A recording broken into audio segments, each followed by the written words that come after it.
Hello everyone. Don't know if anyone can hear me yet. I'm gonna have to wait a bit.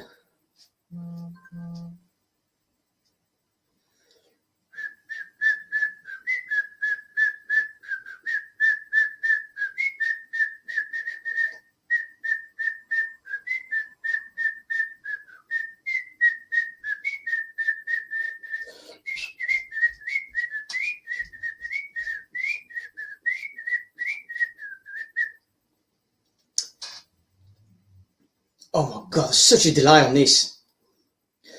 It's really bad. It's about 10-second delay. First stream ever. I see the hails from Queen V. Vassy. Queen V herself.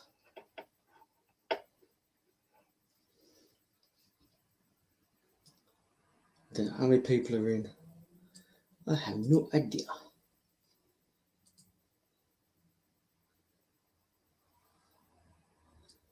Don't know when to talk.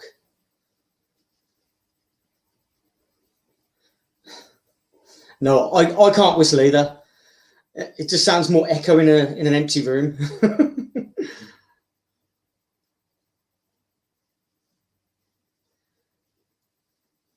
I'm probably going to give it a minute, and then I'm just going to introduce myself and then just go on about some bullet points. I'm just going to be my silly self.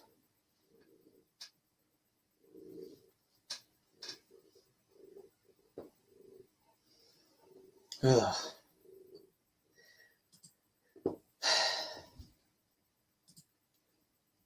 I'm just a bit knackered today because it's my second day back at work after 6 months on a furlough. 6 buses a day. It's not bad. At least I'll be getting my full wages instead of 80%.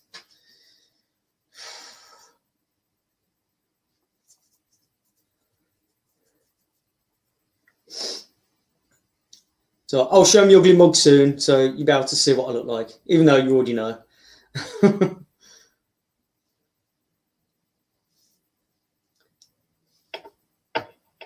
Yeah, it takes me about an hour and a half to 2 hours.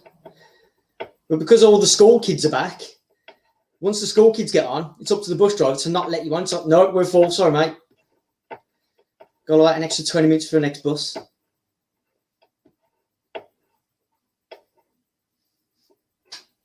So, no, can't drive.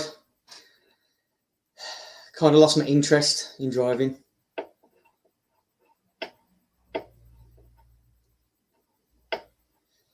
best I can do is ride a bike. I've got to try not to swear. The girlfriend is really worried.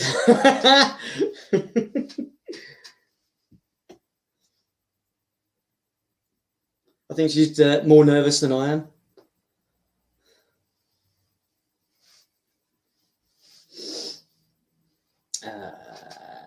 How long? All right, so I might as well start talking now then, I suppose. Well, my name's Dave, so everybody knows a Dave. So, what's going on? Dave, yeah, my name's Dave. I'm just a big kid, even though I'm a full-grown adult. I see future boys here. Hey! You got to do one of these soon, you know. So perhaps you can pick up some tips on what not to do from this. I'll do my best. There's just going to be a load of ums and ers. This is just, I'm really bad. Really bad. I'm just an action type of person. So, you know, if you see a stunt man, that's just me. I'll leave the acting to everyone else. I'll just roll on the floor a few times and you just go, ow.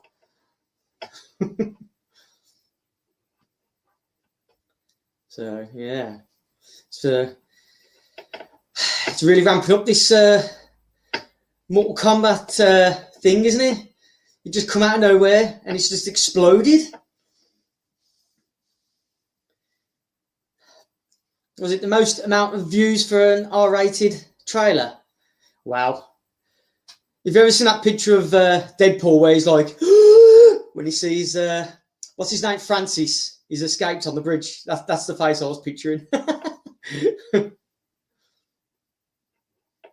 Yeah, definitely something I can't wait for. And I'm really hoping that the cinemas open here just in time for me to go and see it, because we don't have HBO Max here. I mean, we have Sky, but I don't have Sky. I have Virgin, but I don't want to pay for anything else yet. I'd rather go to the cinema. I want that atmosphere of going out, meeting up with a load of people for the first time and sharing the experience. I want that experience again. Oh.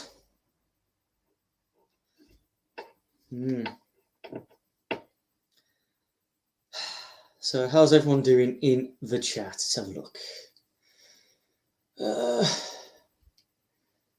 Hail from Australia. Nice.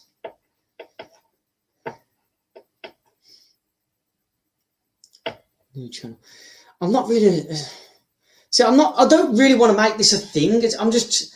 Because I'm at work now, I'm not on Twitter for about 9 or 10 hours a day. So it's like, well, should I just do a video and just be myself?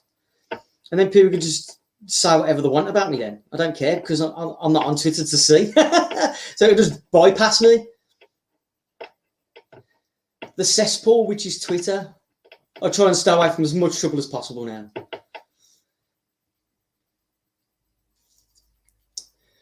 Yeah, I want to see Godzilla vs. Kong as well. I went and saw King of the Monsters at cinema with my son, and it's wicked to see my son's face. It's like I was there looking at him more than the film, so I had to go again for myself.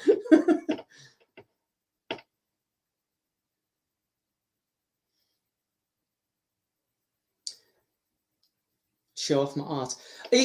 I'll probably do that on Twitter, but because I'm using this this StreamYard, and I'm a bit sketchy on how to use it at the minute.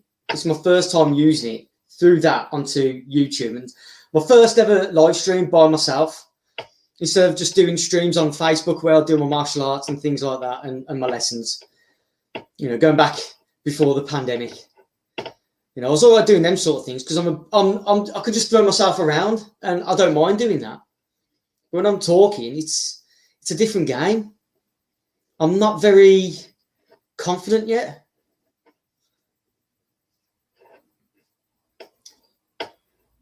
I do a bit of drawing, but yeah, I've got a DeviantArt. I think it comes under ultimate_savage. I normally put some of the stuff on there, mainly my best stuff, but the first thing I ever put on my DeviantArt was, I don't know the year, I can't remember the year, but it's all the horror icons, like Jason Voorhees, Michael Myers, Pumpkinhead, Candyman, all those type. And it's if they're in the forest, dark forest, coming out towards you. Looks pretty good, actually. I only made it because it was my dad's birthday, and I thought, I'll do him a picture. So I got it framed. I thought, where can I keep all my art? And I found DeviantArt and just started from there. So I just put all my best stuff on there, and then I put just silly stuff on there. It's all to do with wrestling, so doing a good job. I'm trying my best. I don't know if I'm too loud or too soft. I don't know. I'm filming on a potato webcam. I got like £10 from Wilco's. I thought, they sell these. I'll get one. It's less quality than my phone, but I thought I can't keep doing stuff on my phone because the battery just dies. Can't trust my phone at all, especially if someone wants to call me halfway through. I'll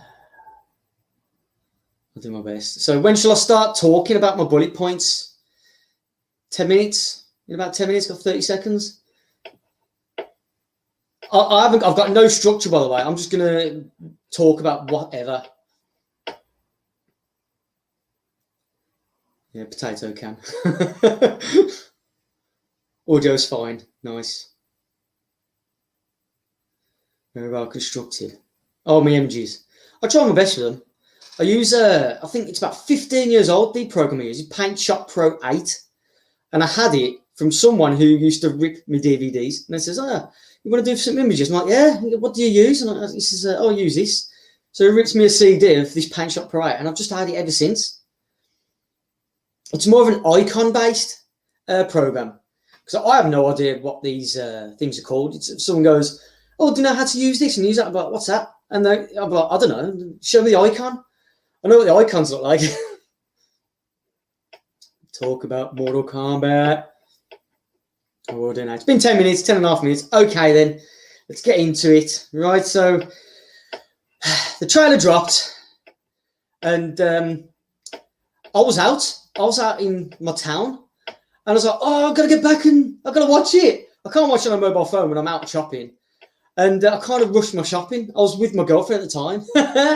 So it's like, I want to get back. And she's like, we haven't finished yet. I'm like, I want to go home. I was like a child. I was like, but I want to go home. And she's looking at me like a parent. And she's like, no. I'm like, fine. So I finished the shopping, got the bus back. And straight away, I put my computer on and went straight on YouTube. And I was sitting there watching it full screen, as full HD as you could. It wasn't full, was it HD? No, it was put on the best quality because I wanted to see everything. So I sat down there, my face was plastered to the monitor, and it started rolling off. And all the time, I was thinking, don't be crap, don't be crap, don't be crap, don't be cheesy, don't be cheesy. I was just as worried as everyone else, thinking, how good is this going to be? And then the first scene of the ice, saw the ice, and I was like, oh. But instantly you know it's Sub-Zero. You just straight away, it's like, oh, Sub-Zero, he's there. And then you see Jax going up those stairs like it's the bell tower for Mortal Kombat 3. That's the first thing I thought was the bell tower, but it's most likely a flat or something. Got into it, and then the music dropped in. I was like, oh. I like scores. I was waiting for the score. I knew it wasn't going to be techno. I wanted it to be epic. Epic beat. Epic, like hand drum. And very dramatic. I'm into that sort of thing. I was just waiting for that to kick in. And I was listening to the music. And then Cole come in. I was like, okay, this is Cole. Cole Young. I'll talk about him soon. And about all the theories behind him when he first come on. Like, who is Louis Tan? But, talking about the trailer. I can barely remember it being here now. Come in. And then everyone was dissing the it's a birthmark. And all you hear is Jax go, what is that? And then his daughter goes, he was born with it. I think that is cut up. I think that's cut up. Someone goes, it's a birthmark. And then it's cut from there, and then it's a different thing. What does that mean? And then go, it was born with it. So I think it's out of context. So hopefully that's sorted. And then you see him fighting in the cage. Giving that guy a big kick. Big bicycle kick. And then cut into the dramatics. Jack saying, it's another birthmark.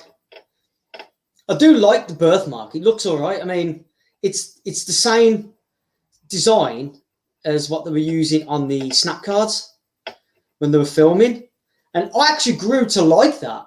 I wasn't with it at the start. I was thinking, I wish they'd have gone with the original one, the original design. But after a while, I actually grew to love it. I was like, I actually don't mind this.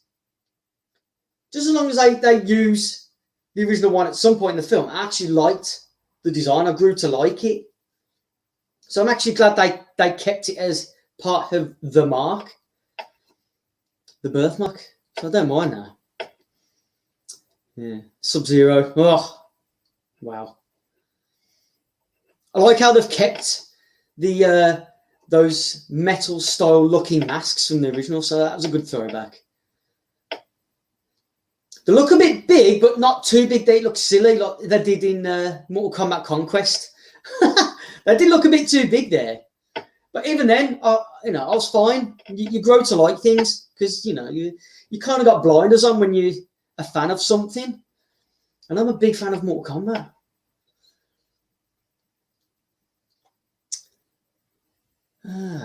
Carl Young. Yeah, the trailer music was epic. I did actually enjoy it, but I'm waiting for a theme. It seemed like it was actually for the trailer. I'm actually waiting for an actual theme.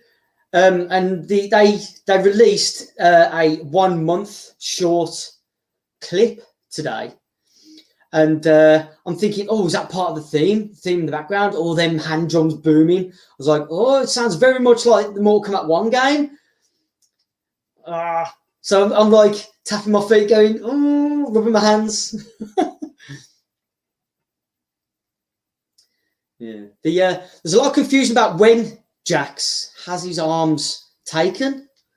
And I think it's become a running gag now. If people look at my posts on Twitter, they'll see like a compilation of photos that I've put together of Jax's arms being taken. It's like, is this going to become a running gag that in every incarnation of Mortal Kombat, Jax get his arms taken by someone else? What's next? It's like the Who's Next. If you remember, what was he? Mortal Kombat X? Who's Next? I think he was. Could be wrong. But yeah, it's like, who's next? And I applied it to the images, like, who's next to take Jax's arms? But yeah, it's pretty brutal the way they were taken. But I don't think they're taken early in the film like the trailer thinks. Because people think that 7 years, when Sony's gone about 7 years ago, their unit was looking for a fugitive. I'm thinking that they were looking for Kano. They were looking for Kano 7 years ago. But as you saw in the trailer, Jax is driving when he's got Cole on in his vehicle, trying to escape from Sub-Zero. So it's going to be a bit after that. And then we'll see how he gets his arms. How he gets his metal arms. If I don't reply to the chat quick enough, it's because there's a massive delay. So I've only just saw Sue's Life. Saw 1 month countdown. Music will be in the film for sure. Definitely. Can't wait for the score. I'm definitely buying the score because I'm a score type of person. I like the score. Don't mind soundtracks, like when you see composers like chart music in soundtracks. Don't mind that. Love that. But when it comes to the score, I like dramatic music and it makes me feel for the film. Oh yeah, I'll be talking about Kano's eye. I've got that in the notes. Yeah. Got my little theory as well.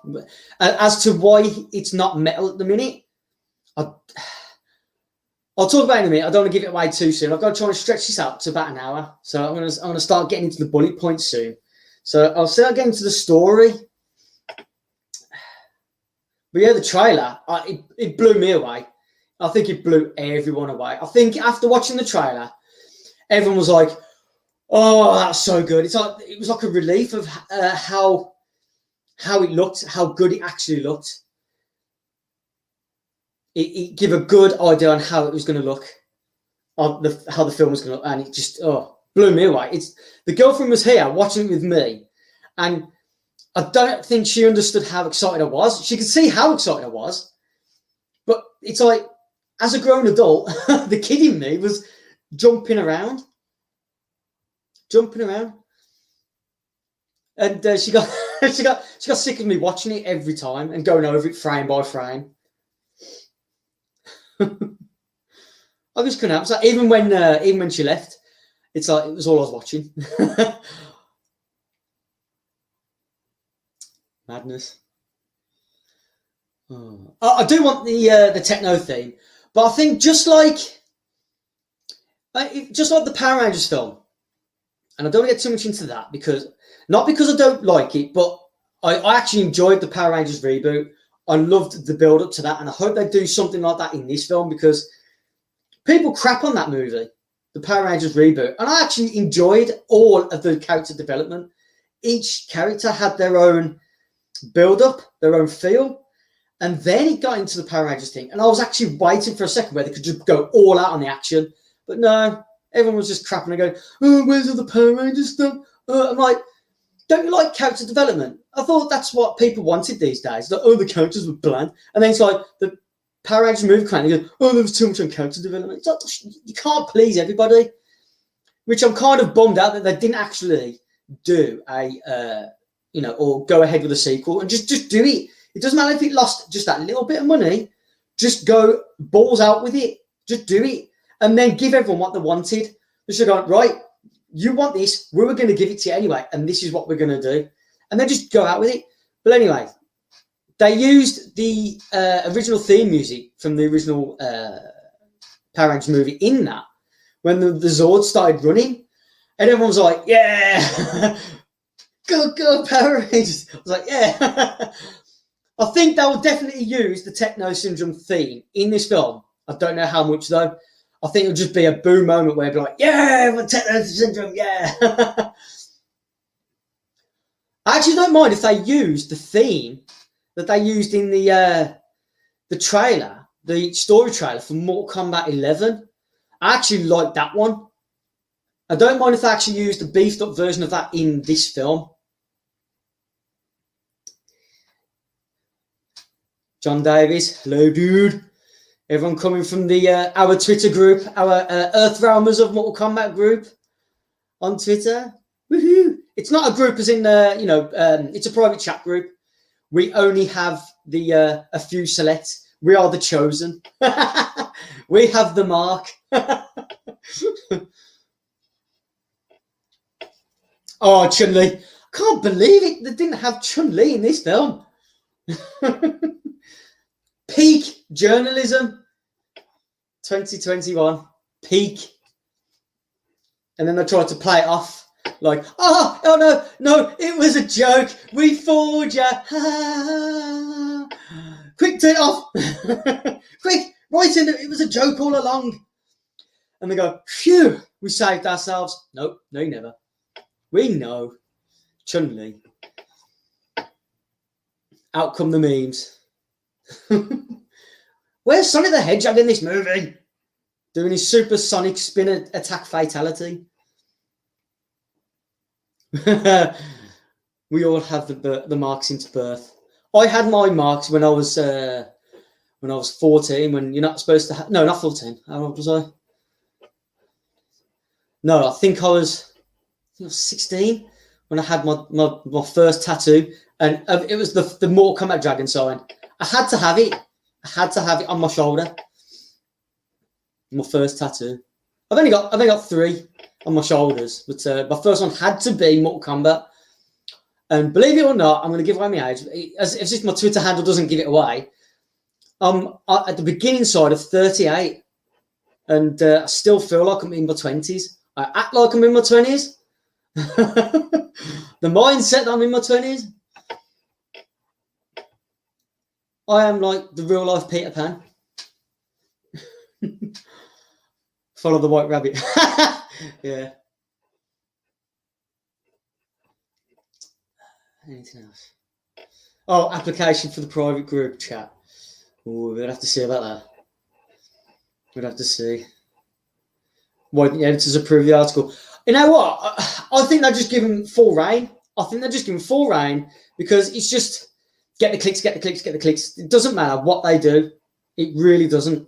I don't think they do any research. 5 seconds. Mortal Kombat. Who's in Mortal Kombat? And they'll see. It's like these people don't even play games.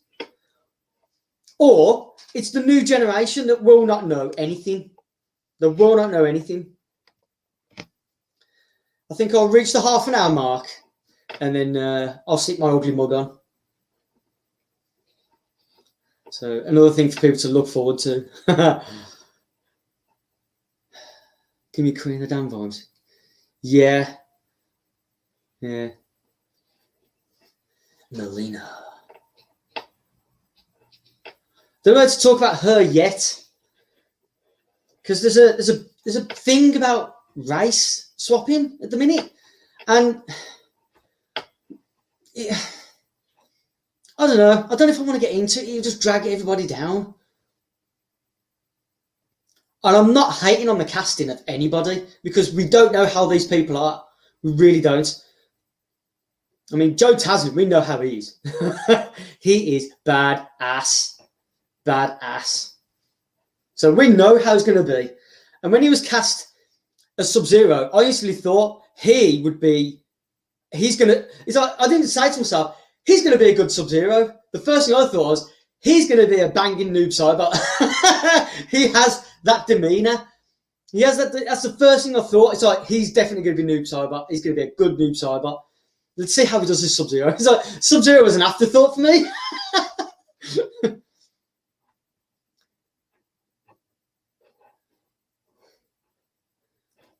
Oh, Riddick's DLC in the Mortal Kombat game. I've wanted that for years.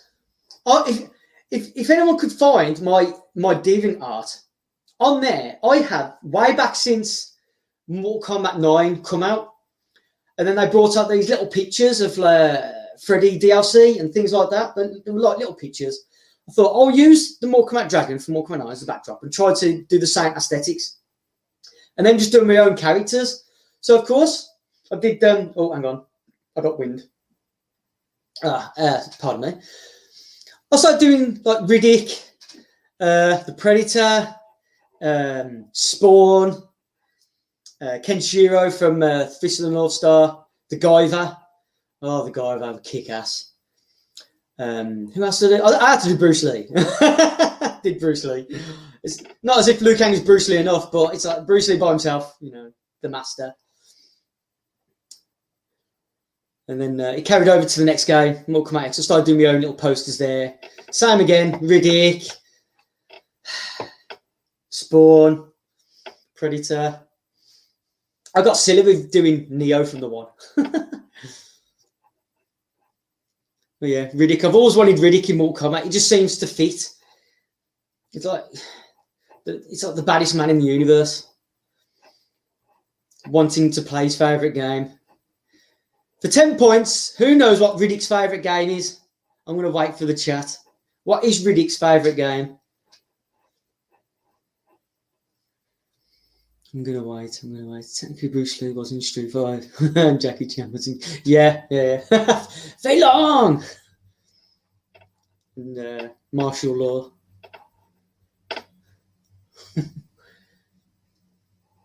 Blackout. No. Oh, you're about Riddick's favourite game? No. Come on. If you've ever watched the Chronicles of Riddick, you'll know what his favourite game is.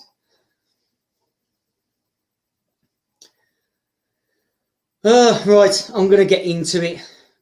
Shall I show my mug?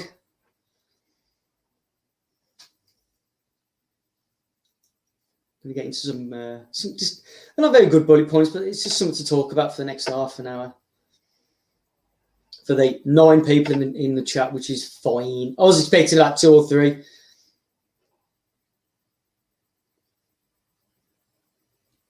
So I'm gonna.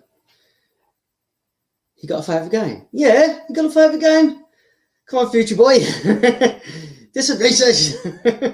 I'm a Riddick fan, so of course I'm gonna know. What's the worst Mortal Kombat game? I don't know, it's got to be Special Forces.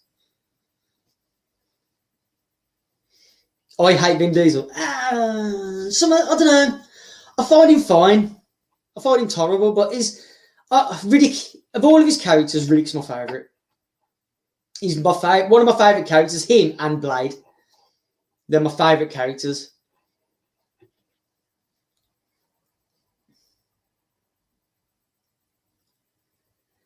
Right, okay. I'm going to come on, so it's going to be weird for me to see myself talking. Right, here we go. 3, 2, 1. Boom. Hi. Yeah. Potato can. An actual potato. Blade versus Riddick. Blade versus Riddick. See, this is the Riddick versus Predator all over again.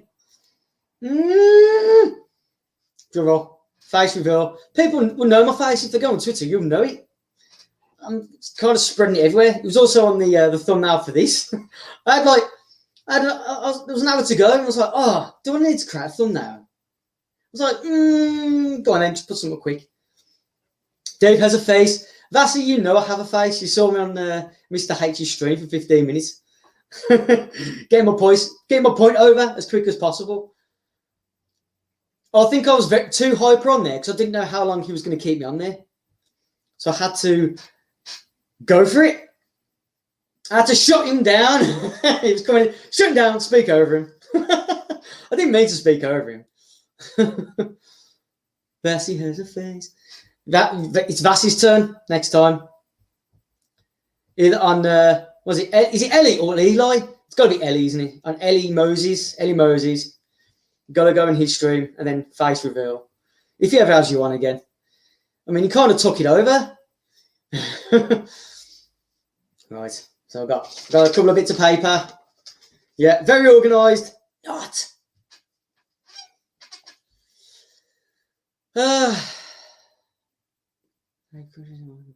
Yeah. I will do a stream just based on my idea for the Riddick versus Predator. I think I'll do that. I'm not into comics. I don't read comics. So if people was to bring up, oh, well, this happens in the comics, I'm like, okay. I only know the films. Only what people have told me about the comics. I'll do my best. I've got a script to go off. It's not a script. It's literally just... Hang on. See if I can show you without potato. It's just scribble. Which way? That way. Scribble! Come on. I'm doing this raw. Right. I'm going to go off, with the... kind of the structure of the film, because people seem to think, is this the tournament? Is this about Earth's final tournament? The 10th tournament? Is it during? People are confused, and I think straight from the off, when the trailer come out, I think it kind of put everything to rest. That it is before the tournament. It's just before the tournament. It's the whole setup. And I can see why they've gone with a new character. Because anyone that knows Mortal Kombat knows all the backstories to these characters. They know them inside and out. And I think it'd be hard to do everybody's backstory with ultimate justice in a less than 2-hour film. You just can't do it. It's impossible. And I don't think they could have done what Marvel have done. Do a film for each individual character and then do the tournament. Because people want to see the tournament. They want to see all the fights on film. They want to see. They want to see the first game. So I'm going to pull away from the chat. So if I'm like that, instead of looking at you, because it's down there, so I'm going to be looking up here at my monitor. I'm going to try and get onto what people are saying. But if I miss it, it's because I'm tunnel vision when I start talking. I zone out. I'm just new. I'm a noob. I'm a proper noob. So it's just before the tournament. And I think this is the best route they could have done without shitting on every character. Go with a new character who literally knows nothing about Mortal Kombat or why he's got this mark. Just go with him. I know they could have gone with Johnny Cage. I've heard the arguments of he's the back door. They could have gone with something like that. But I don't know. I would have gone with Johnny. It would have been good. But then it would have been the Johnny show. It just would have been a Johnny Cage film. And then there would have been too much on him than everyone else. But if they start off with a fresh character, someone really new, then they can kind of twist and get away with everybody's backstory going into like extreme detail on everybody. Like I say, it's from what we see, it's an hour and 35 minutes. I would have loved a 2-hour film. Extra fights, extra talk, extra, you know, it's like you look at the sets and the scope of the film. You know, I'm thinking Lord of the Rings style, like it's just wide shots of battles and everything else. So I think the best thing they could have done was go with a new character. I mean, you've got to think in hindsight. You've got to do it. You can't just go, well, they could have gone with this character and then done that. It's like, then it would have been his film. Go with a new character. Get everyone behind that character. And then bring people in like, there's Liu Kang. Oh, there's Kung Lao. So, and then someone else comes in. Oh, Kano. I want to see how Kano does. I'll get into him and his eye soon. I've got to scroll on the chat because I've missed a lot. Todd Garner got to subscribe. I'm not a YouTuber, so I mean people could subscribe, but I'll probably do one a week because again I'm not on Twitter a lot now because I'm back at work, so I'm gonna miss a whole lot of Twitter life. Everything's just gonna scroll. Twitter life is just gonna go past me, and I'm not gonna care. I can't just keep scrolling past anything. I've got only a few people on notification. So when I do happen to go on my phone, because you're not allowed your phone in the workplace. So I can only do the best I can. So as soon as I finish work, I'm on my phone straight away and I see hundreds of notifications and it's hard to just get through it. Dave, I've shared your stream on Twitter, bro. Thank you, future boy. Nice. Fresh character means the audience can implant themselves. It's more for new people today who have not grown up with all the lore. I keep looking at mine. You're down there. You're down there, not up here. You're down there. Yeah, it's people that are just getting into Mortal Kombat and never grew up with the first few games. And they never grew up with it. I mean, I kind of missed the release of the first two games. I don't know, growing up, I was more out playing football at the park. I was too active. I was always out. We wasn't a poor family. I mean, I'm the oldest of 5, but even then, I was still going out and playing football and with friends, and I was into my drawing and everything back then. So I didn't really care much about games. I did used to play games. I think my first system was it Master System 2? Master System 2. Playing Ace the Kid. That was already built into the device. Good times. I only come across Mortal Kombat when I went to my dad's friend's place and their kids had Mortal Kombat and played it, and I was like, oh, what's this? I just started playing it and I was into it, and that's when I first knew about it. Yeah, crazy. Ever since then, I saw it everywhere. Didn't know anything about finishing moves, blood, or nothing. I just fell into all of that. Look at us in the eye, Dave. I see you. Movie's got to be at least 2 hours. I'd like it to be, but there's nothing official. Got hair in my mouth. Got my own hair in my mouth. Yes, this is my real hair. I thought I'd make this a gimmick. Gotta go with the beanie. It was that side. I keep forgetting. It's mirrored.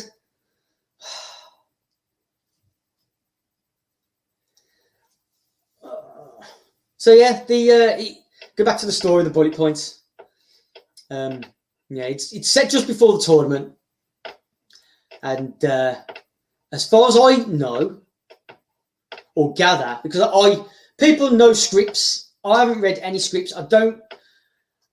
First of all, I haven't got the time for it, and I kind of don't want to be spoiled. But if someone drops something, I'll read it. But then it's like, oh wow, gone.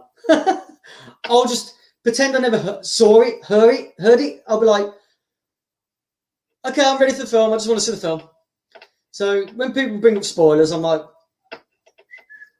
Never heard anything. La la la. So from what I can gather is because Outworld cannot directly get involved in attacking anybody before the tournament because they're breaking the rules. You know, there's rules. You know, the Elder Gods rules.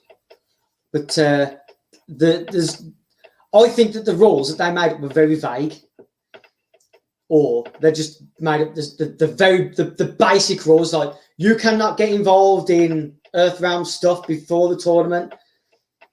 So they're like, they're rubbing their hands going, okay, how many of these can I bend? How many of these crappy rules can I bend without breaking? So I think that Shang Tsung, I think he has bent the rules by hiring the Lin Kuei, specifically Sub-Zero, because from the lore he's not I think he's Earthrealm, but his heritage is from it's from another realm. He's a cryomancer. He's not of Earth. So this is how I think that Shang Tsung can get away with it, hiring the Lin Kuei, getting their best assassin, Sub-Zero, to take out the competition as best he can before the tournament comes. That's what I think. So take out the competition, and then it's just plain sailing to win the final tournament. That's all I think. Do they not have to win tournaments? So, no. Outworld cannot directly get involved. Something to do with the Elder Gods rules. It's like they placed rules so Outworld and Shao Kahn cannot just invade anybody. It gives each realm a chance to defend themselves. These are the rules of the Elder Gods. You know, I'm looking at this stream. I'm looking at two chats. I'm looking at YouTube's chat and StreamYard's chat. And sometimes both are behind and then they catch up and then the other one's behind. And I don't know which is which. So I don't care. I'm just going to go with it. Oh, I'm really gassy.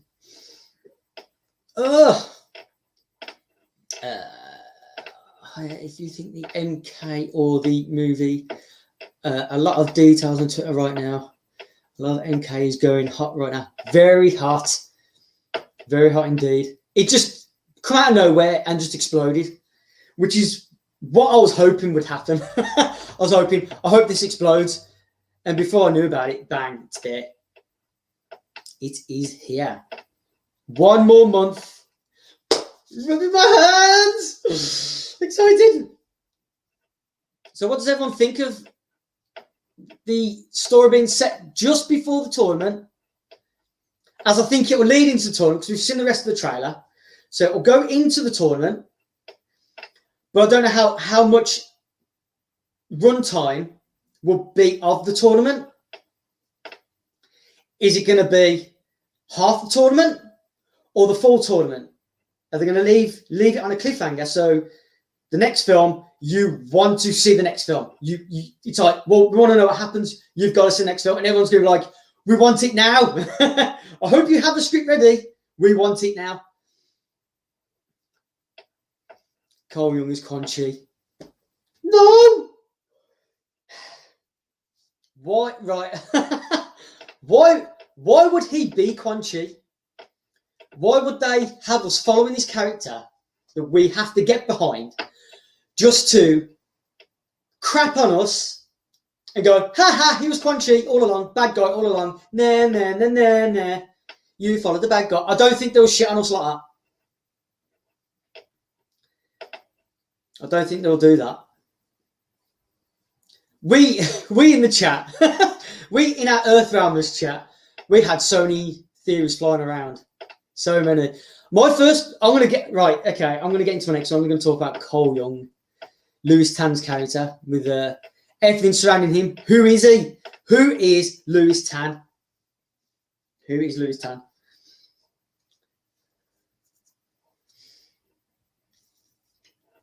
Lewis Tan. Great guy. Yeah. Conchi can't be. Yeah. He can't be. Can't be Conchi. It's just a slap in the face after. You're like, ha, you thought he was going to go all along. Psh, nope. I don't know. We've seen the trailer. We know how he is. His demeanor. He doesn't know what's going on, and then he's got his 2 weapons and his new armor. So he's got his one tonfa, which is like a guard, and the other one is like a blade. It's come on. Why would he be Quan Chi? Someone says, I don't want to crap on anybody, but and I don't know why I said but as in I'm going to say the story what was said. I'm not going to give away names, but this is well, it's just to trick everybody and then getting close. I'm like, don't you think Quan Chi's powerful enough to do that anyway? Okay, he's not as powerful as Shang Tsung, but can't he just raise his own dead army and then just do what he wants? He could invade Earth by himself if he wanted. But Quan Chi, I think he's so lazy, he'd rather take shortcuts and let everyone else do all. Basically, if you've got 2 people that you want to get rid of, and them 2 hate each other, he's the type of person who'll just sit back and wait for them to attack themselves and then attack the winner who's weak. This is Quan Chi. He's just, I'm just going to wait and be lazy. There's no point. So, Earthrealm, Outworld, whoever wins, the winner's going to be run down. And then Quan Chi from the Netherrealm is just going to take over whoever's left. This is the plan. Well, it could be Shinnok's plan, really. But then Quan Chi's trying to secretly deceive Shinnok. So, yeah, Quan Chi's plan. Quan Chi, the lazy bugger, taking shortcuts and all. So he wouldn't need to do that. He wouldn't need to be Cole Young and go through all of that of pretending he's got a wife, pretending he's got a daughter, pretending he's a cage fighter. He wouldn't need to.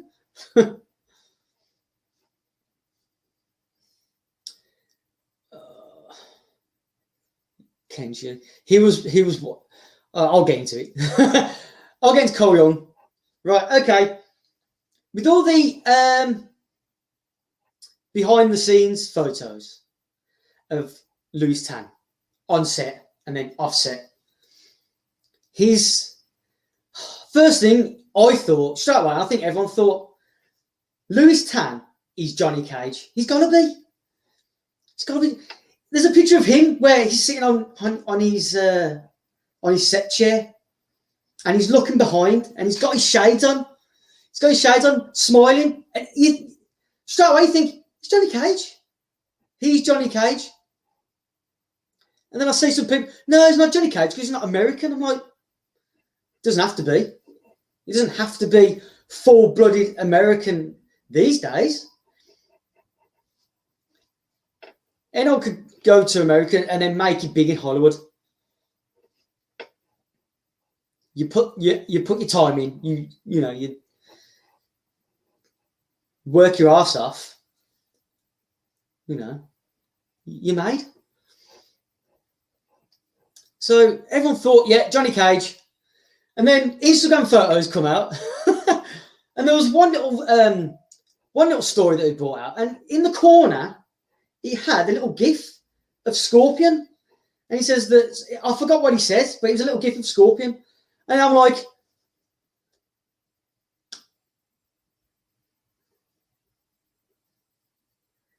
hang on, is he Scorpion? And I was torn, like thinking, well, they've already cast Scorpion. How can he be Scorpion? And I thought, is he going to be the reincarnation of Scorpion after Hanzo dies? After Hanzo dies, is he going to come back as Scorpion in the suit and he's you know, he's gotten younger and everything else. I'm thinking, nah, I still want him to be Johnny Cage. So no, I want him to be Johnny Cage. So those are my first two. And then there was pictures of him on a plane, and he was wearing the scorpion mask. You know, he's wearing his the bandana thing around his face with the scorpion mask design.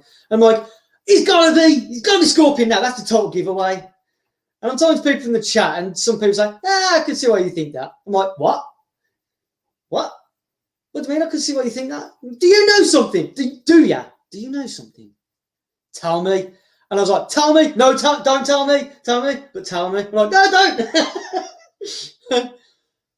I'm like, I'm confused. And then there was more information that come out that Hanzo is definitely Scorpion. I'm like, okay, he's definitely Scorpion as well as Hanzo. Okay.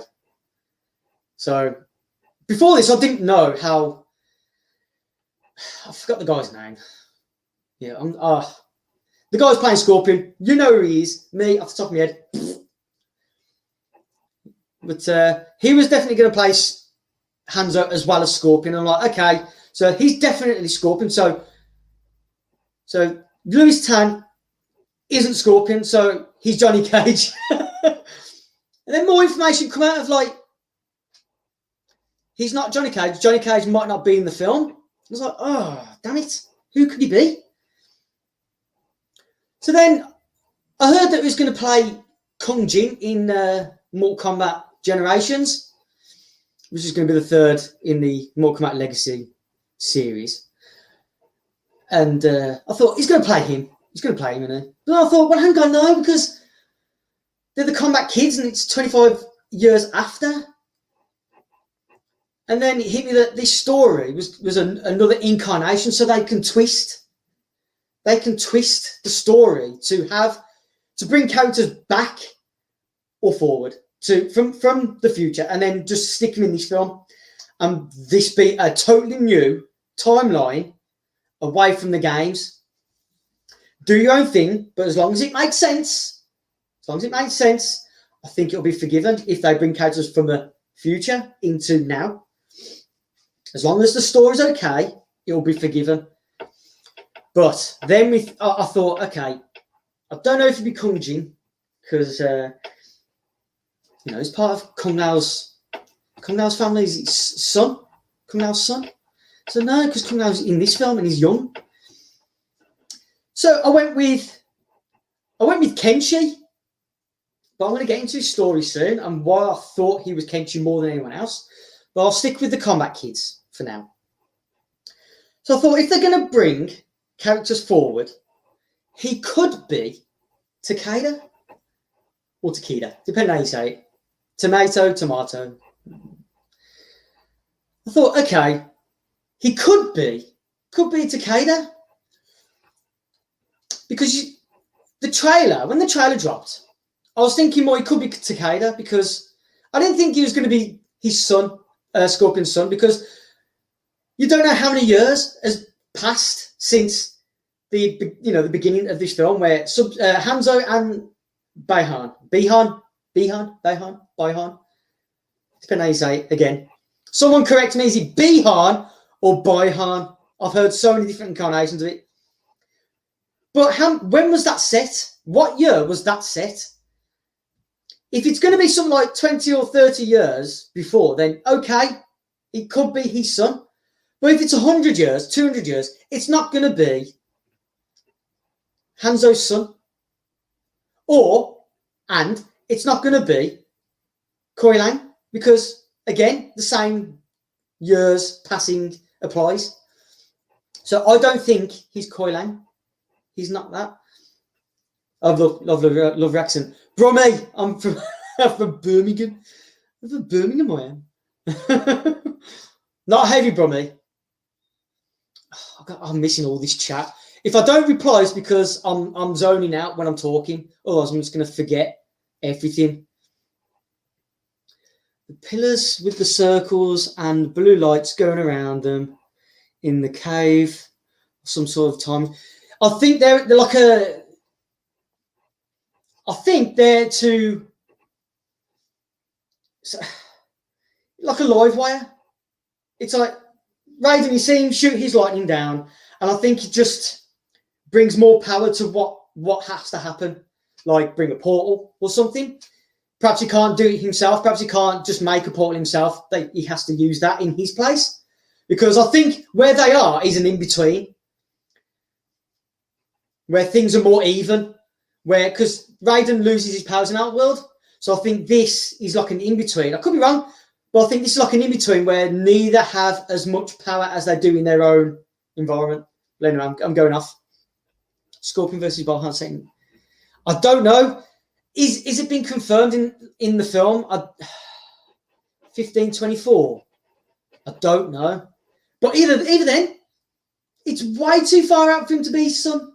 Anyone's son or anyone's brother from that time period. It can't be that. But anywho, right. So Takeda. If Takeda is here in this timeline, this would make Kenshi really old. He's going to be in his late 40s, early 50s now. And Kenshi is a very cool character. He's one of the best newcomers. I think he's one of the best newcomers in the 3D era of the games. You know, blind swordsman with telekinesis. Nice. I think everyone likes that character. I don't know anybody that goes, nah, he's crap. Everyone to a certain degree likes that character. So I don't think he will be that old in this incarnation just to bring on Takeda. So that was my thinking behind him being Takeda. As well as, you know, Scorpion, Cole wearing yellow. I'm thinking, well, Takeda wears yellow. Could he be? Because we all know Scorpion now is trying to, you know, build a new Shiro Ryu. He's trying to build up a new clan, or he will do. And I think Cole, if he was Takeda, would probably be the first. He'd be the first recruit. And then Scorpion could teach him, like in MKX. You know, Takeda's being taught by Hanzo. That was my theory behind him being Takeda. But then I thought, I'm changing my mind about who he is every time. I'm just trying to make things plausible on who he could be. But I think ultimately he is a very, very new character. Just like Art Lee in the original film. I won't talk about Art Lee. I thought they could have used him more, especially in an emotional sense. But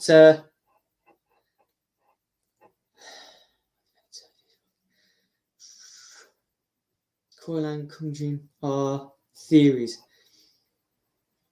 Koilang, no. Even if it's set 50 years, a whole generation before, he can't be Sub-Zero's brother. Can't be Bahan's brother. You got to look at the years, and it's like, how can he be Sub-Zero? But then people will be saying, I can hear it. Well, how can Sub-Zero be alive then? He's a cryomancer. He could freeze.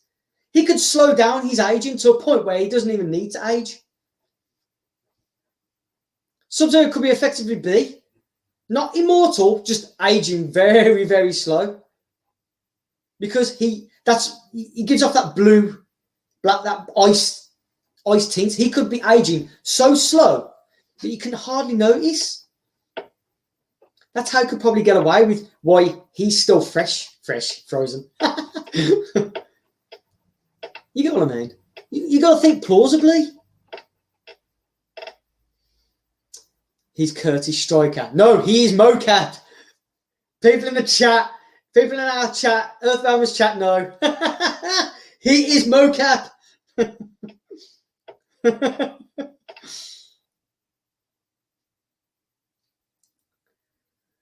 Art Lee. Some people didn't like Art Lee, but I thought they could have used him more, especially with his interactions with Johnny Cage. And I did. If you go on my DeviantArt, I've put on there like a small page script. I've actually wrote out kind of a script of how they could do a scene a full-blown scene with Art Lean and Johnny Cage, which will bring more feels when Art Lean gets beaten by Goro. So if you can find that, you can read that and see how I work things. So yeah, the Takeda theory would work if Kenshi is your granddad.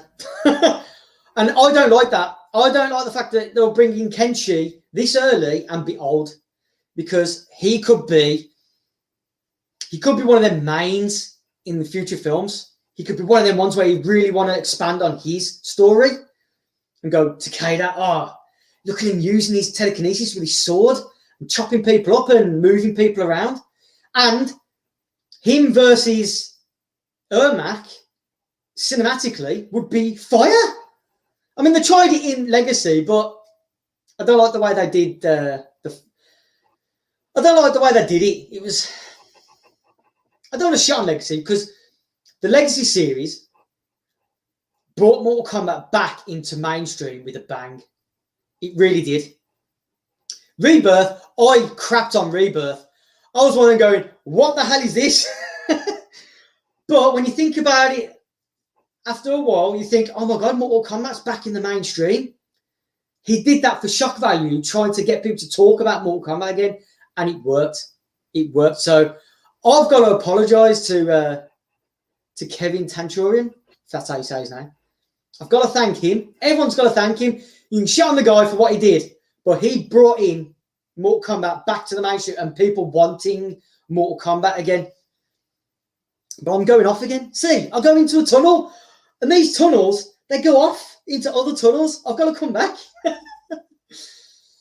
Oh, Mocha. This chat is so slow.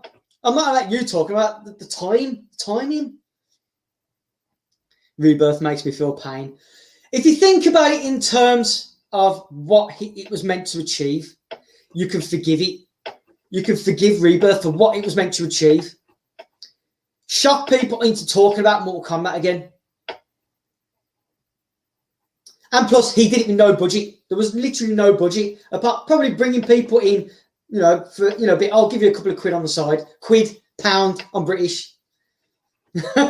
give some people a bit of money, for some food, fuel money. We can do something. Yeah.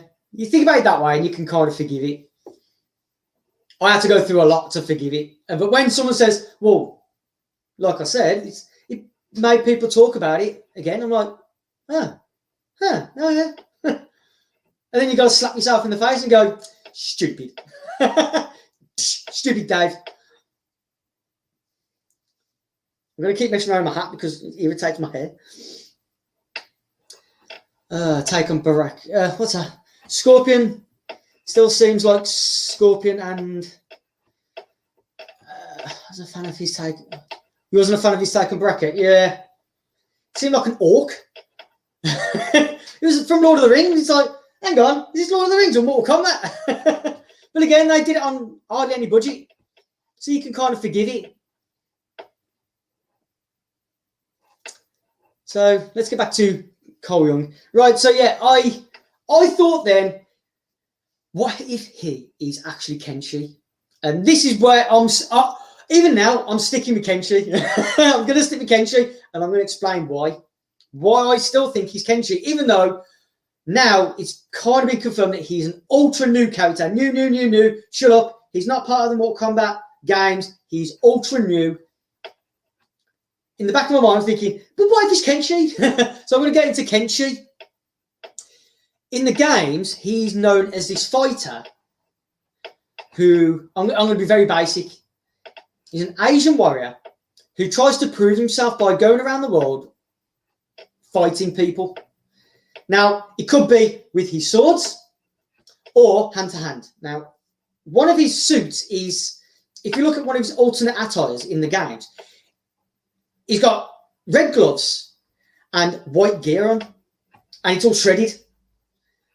Is that because he's playing the Ryu role of just exploring the world, fighting people? Is that what he's doing? Okay, he could be that. He could be going around the world, challenging people, and he kind of lost his way, losing a fight or two, and it really knocked his confidence back. He could have lost the fight and gone with confidence. So he's trying to build himself back up. And what better way to try and build yourself up than starting at the bottom? And that's where I thought this Cole Young character could be Kenshi, and they're using the name Cole Young or Cole Turner as a throw-off. Could be a throw-off. Is he Kenshi? And I think ever since then, I've kind of stuck with that. I've stuck with Kenshi because I've stuck with the thought that he could be Kenshi. But could Kenshi, the name, be more of a nickname than a family name? At the minute, I'll get into more, because he has a, as well as telekinesis. What's the other one? Psychonesis. Is it psychonesis? Yeah, he has that as well. So I was thinking, it could be him. It could be Kenshi starting at the bottom again. And this guy's Kenshi, because he looks like Kenshi. And even Louis Tan himself loves playing with swords. He loves his swords. I'm thinking, he's Kenshi. So to go from Johnny Cage to Kenshi, you know, I went through all them steps. I went through all the steps. I'm thinking, he's got to be Kenshi. Going through his training, looking at all of his videos on YouTube. He's playing with his swords, loving his swords. He's Kenshi. And I've stuck with it ever since. I veered off. People know that I've veered off. He could be this character. And they're like, oh, no, he's Kenshi. Go back to Kenshi. Cole Young rhymes with Shang Tsung. Coincidence? No. Cole Young, Liu Kang, Johnny Cage, Sonya Blade. Nah. No, he's Striker. He's mocap, damn it. Lateef Crowder plays as Cyrax. Would be great. Lateef Crowder. I do like him a lot. He was the one that, as soon as he burst onto the stream, everyone thought Eddie Gordo. He's Eddie Gordo in real life. Lo and behold, he played Eddie Gordo in Tekken. Don't want to talk about Tekken. Don't want to talk about it. They should have not put everything into that one film and then condensed it into a nothing. You could change the characters' names, give it a new title, and you'd probably enjoy the film a lot more, because it didn't seem like a Tekken film. But that's my theory. That's me. Anyone else that liked it, you can like whatever you like. Just don't tell me what to like. Okay?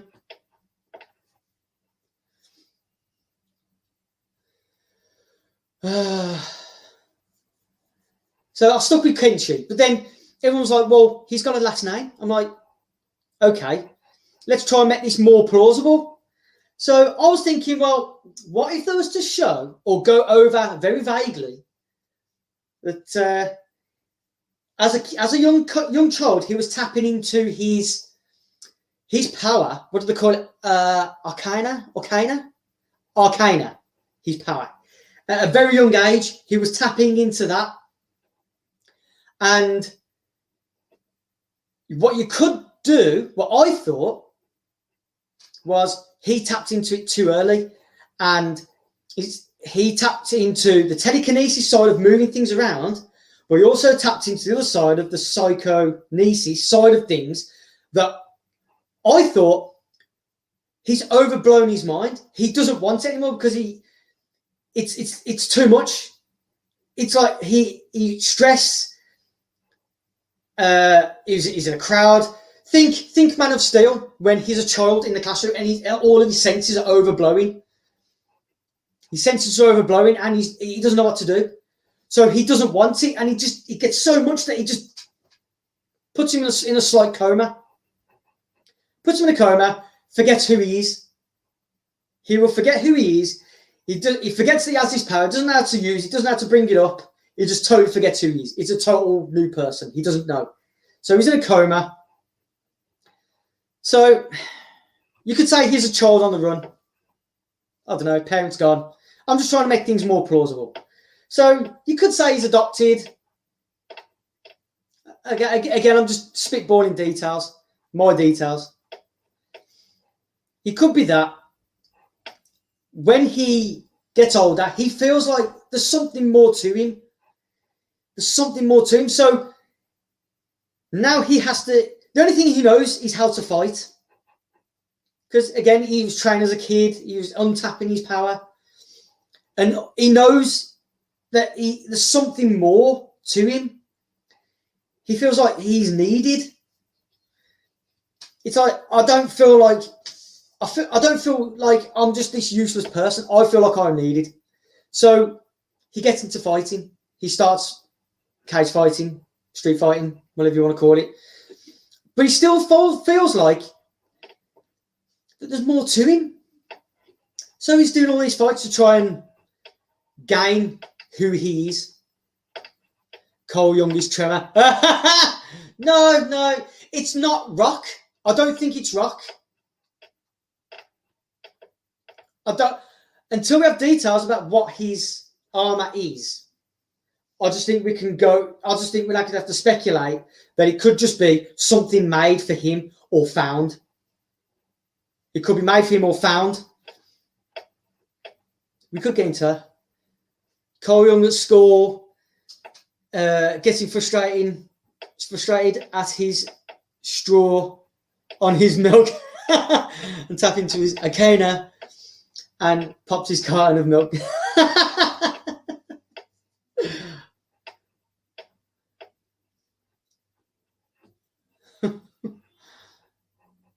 But yeah, I mean, I'm just going on a theory that he's Takeda, that he overblown his senses when he was younger. He put himself into a coma, doesn't know who he is, feels like that there's something more to him. There's something more to him. So he's fighting. He's not happy that there's something more and he doesn't know what it is. So starts cage fighting. He's got this mark. He doesn't understand it. So as everything goes on, like we saw in the trailer, he becomes this new character. He's being trained. He's going to be trained by the group. He's going to be trained. You got Liu Kang saying, "Look, listen, learn. Mortal Kombat has begun." So yeah, he's going to be trained. But I think, well, when I say think, I'm just theorising on who he could be. Even though it's obvious now that he's a new character, but I still like to play on my theories. I still like to get them out, just so people know. So as he gains more knowledge about himself and unlocking again his Arcana, his power, he develops his telekinesis and did I call it psychosis? Is it psychosis? I don't know. Someone correct me. Is it psychosis? But with the psychosis thing, in the trailers where he's looking in the mirror and he sees Scorpion, and people think Scorpion's trying to contact him. He's trying to contact him. It's his son. He's trying to contact his son. I've got another theory. He's tapping into his psychosis thing, where his senses are so open at certain moments where his mind is open, even to afterlife or vengeful spirits. And Scorpion, his spirit is so strong that I think Scorpion can sense him and he can sense Scorpion's spirit. He can sense it. So Scorpion is trying to contact him, but not as if like, can I talk to you, mate? Trying to contact you? No. He's open and he's seeing flashes of something that can sense him. So when he sees him in the mirror, it's his senses opening for that split second. And he sees him, and that's why he doesn't see him in the mirror. I think we see him in the mirror, and then Cole turns and looks behind him. He doesn't look in the mirror and go, "Oh!" Because that's what I'd do. If I saw something like in the mirror, I'd be like, what the? And that mirror would be smashed in. He'd be gone. No, not having that. He looks behind him. I think it's more of a visual thing that he's tapping into Scorpion at that moment, or Scorpion's trying to tap into him. He looks behind him. As if he senses someone there. He's like that. Again, it's a theory. You can break it apart all you like. So, my theory on Kenshin is that he's tapping into who he is, his power. As it comes to the end, when you see, or not the end, we don't know if it's the end. When you see Scorpion and Sub-Zero fight and Cole Young is there, when you see Scorpion, so go over here and pull him, and you see him come through, flying through the bars, you see Cole Young on his knee. And what I've spotted that no one else has yet, between his legs on the floor is Scorpion's sword. So you see Scorpion's sword. Here again. You see Scorpion's sword. And then, do you remember on the HBO clips where they're showing bits of what's coming out on HBO? You see the sword fly straight, not like that. It's straight into his hands. Straight into Scorpion's hand. His right hand. Right? You see that, but it goes straight into his hand. It's not as if it's been thrown. I think, I could be wrong, Cole Young could be tapping into his telekinesis power for that moment to give Scorpion his sword. That's what I think. Again, I could be wrong because it's a split second. So he could be throwing it, and it's just the way it looks like in that small screen, where it looks like it's gone straight into his hand. But I think he's using that telekinesis to raise it, and he goes straight into Scorpion's hand because he calls for it. Because Scorpion hasn't got telekinesis. We've never seen him use telekinesis like that. Apart from in the Mortal Kombat 4 game endings where he raises Quan Chi and blows him up. But no, it's not been expanded on Scorpion using telekinesis. So that's why I think, not in the back of my mind, on why Cole Young could be Kenshi. So, yeah, interesting. I'm trying to explain it as best as I can. I really am. I'm trying to get people to understand why I get to these theories. What's people saying? How long have I been going? I did say I was only be an hour, but I'm getting into it. And I haven't even got into all the points yet. Could be Sento. No, I've already explained why he could be, why he couldn't be. Because of how many years gap. It's just, there's too many years there. Scorpion would have to. There's too many years. There's too many decades for him to be Sento's son. Too many decades.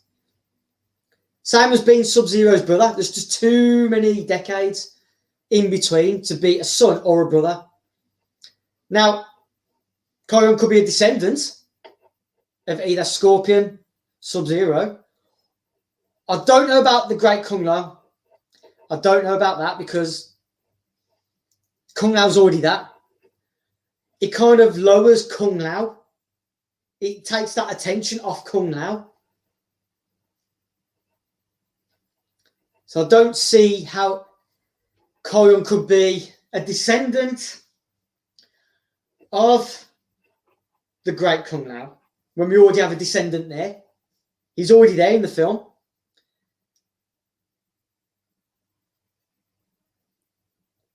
I can't go with that theory of him being a descendant of Kung Lao. I'm really hesitant towards that. I don't want Kung Lao to be just some side chick. A throwaway descendant. But I'm the descendant, not him. I'm going to hide under my hat. Bye. And then blank everybody under his hat. No, don't talk to me. No. Don't want to play Mortal Kombat. You can fight them all by yourself. I can't see it. So that's my thought on him being Kenshi. And then later on, he kind of knows who he is. He remembers. He remembers who he is. And he says his full name. And that's the big shock.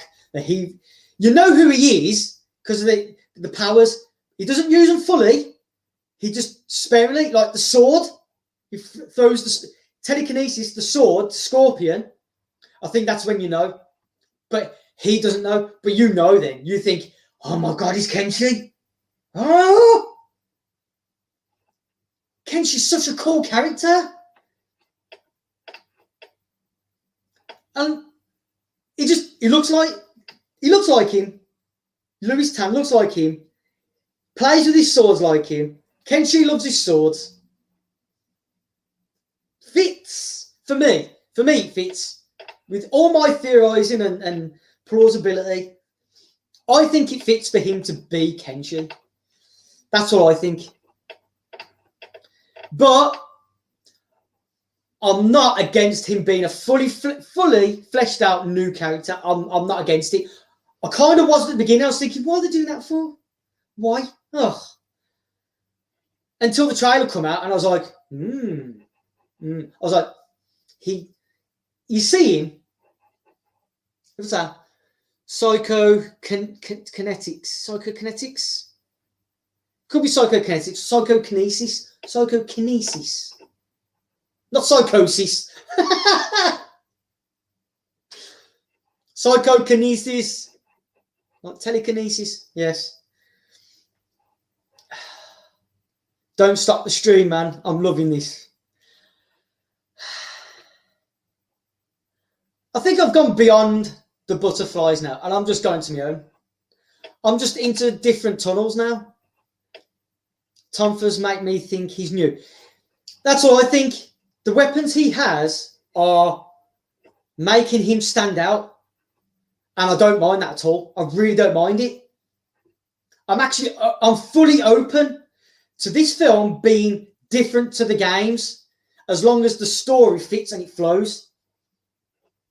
As long as it fits, it flows, I can forgive that he's a new character and be fully on board with it, because it's something new. It's something new to the Mortal Kombat lore.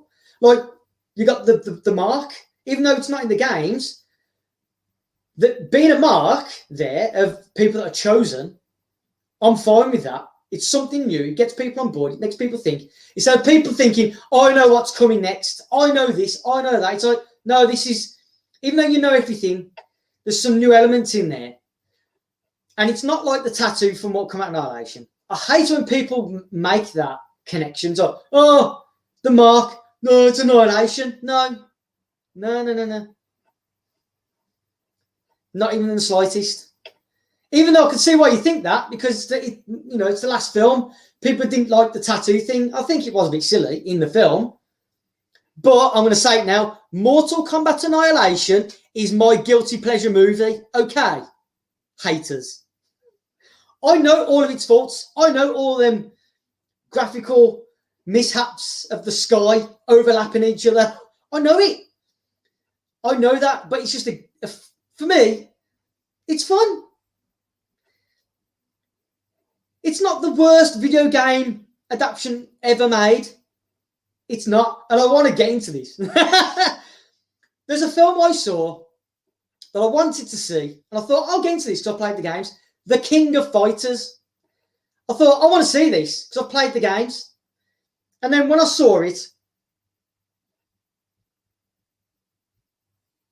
I was like, what the F is this? What is it? Again, it's one of them where you could change the characters, the names of the characters, change the title, and it's a completely different film. And I would have been more on board with that film being a totally new film than what they said it was, a King of Fighters film. I don't want to say it's the worst game adaptation of a fighting film ever, because that goes to The Legend of Chun-Li. That Mortal Kombat character. Street Fighter, The Legend of Chun-Li. that Mortal Kombat character? Nah. But Kenshi's Daredevil, so surely could be played by Ben Affleck. Nope. Ben Affleck is Batman. He's Batman. Justice for Chun-Li. Yeah. But where was I? I forgot where I was again. Okay, yeah, so I'm open to this Cole Young being a totally new character. Totally new. And then we see him fighting Goro. So this is going to lead me into my next point of Goro. You see him fighting Goro. Man, everybody watching the trailer. And I saw the reactions. And even I did it. We all did the same thing. The same thing. It was like he's watching it like that. And then Goro come on. It was like, oh! Oh! Everybody did it. It was unexpected. We didn't expect him in. And then even if there was rumours of him being there, we didn't expect him to see him. In 3D, I reckon they could do a bit more with it, with the graphics, with the CGI. It's probably not fully fleshed out. I'm hoping he's not that smooth. I want him to be scaly, rough. I want him to look rough and rugged. I want him to have scars on him, like battle scars. Because Goro's not untouchable. He's one of these where you'd hit him and he wouldn't mind.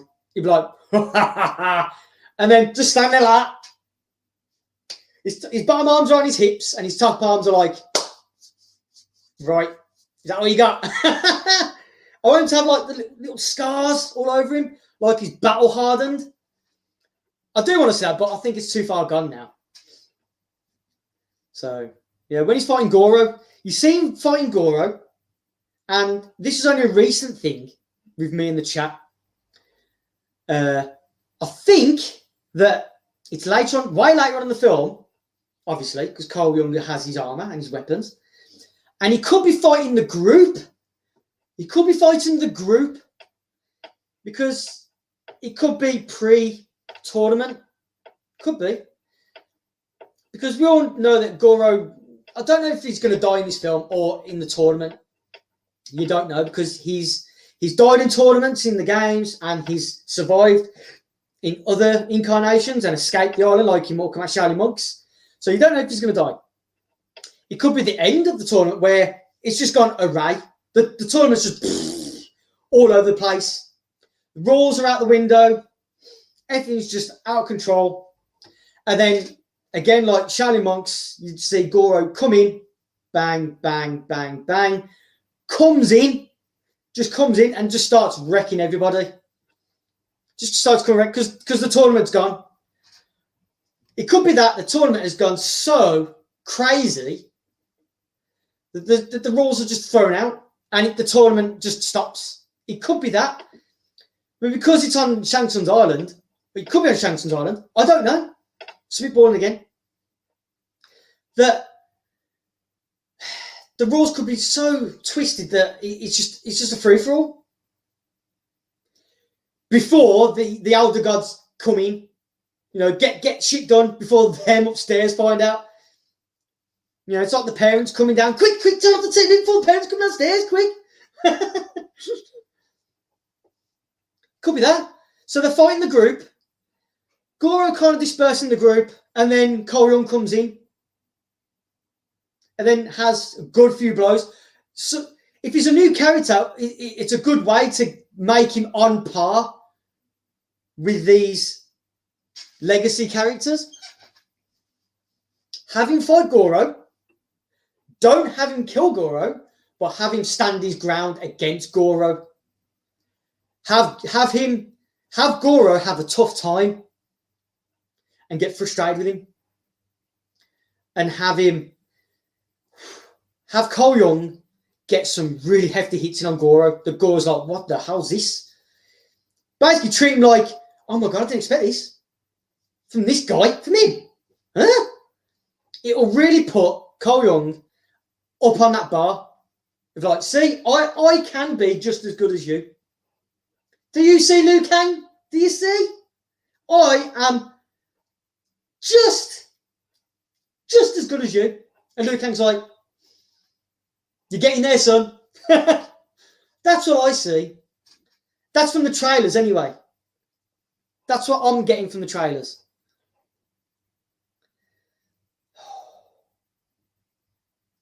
Vassie bringing the facts. What did she say? What did Vassie say? What did Queen V say?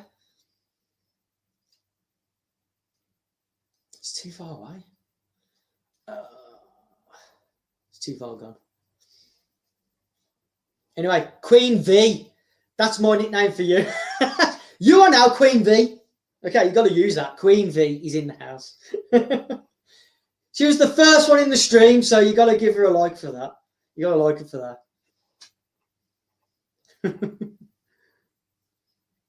Right. About an hour and a half. I didn't expect this. I'm going to get into another one. Yeah. So I did say about Shang Tsung breaking the rules, didn't I? Using assassins that are of Earth to get involved, not of Outworld, and using the loophole that Sub-Zero, he has a joint.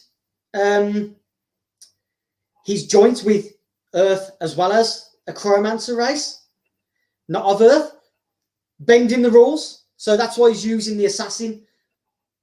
That's how he's getting away with it. Has he been doing this for the past 9 tournaments? Using Sub-Zero just to knock off everybody and winning the tournaments easy. That's what I think. So there's one. And then the Cole Young theory of him being Kenshi. So if you're late, or if you're rewatching this back, I hope you like the theory of him overblowing his mind because he doesn't want this power. It's too much for him, so he overloads himself. I don't want it. You know, it's like a child trying to force a child to eat greens. Don't want it. Oh. People want me to get into Raiko, and Kino. All right, I'll get into Raiko next. Raiko. Right.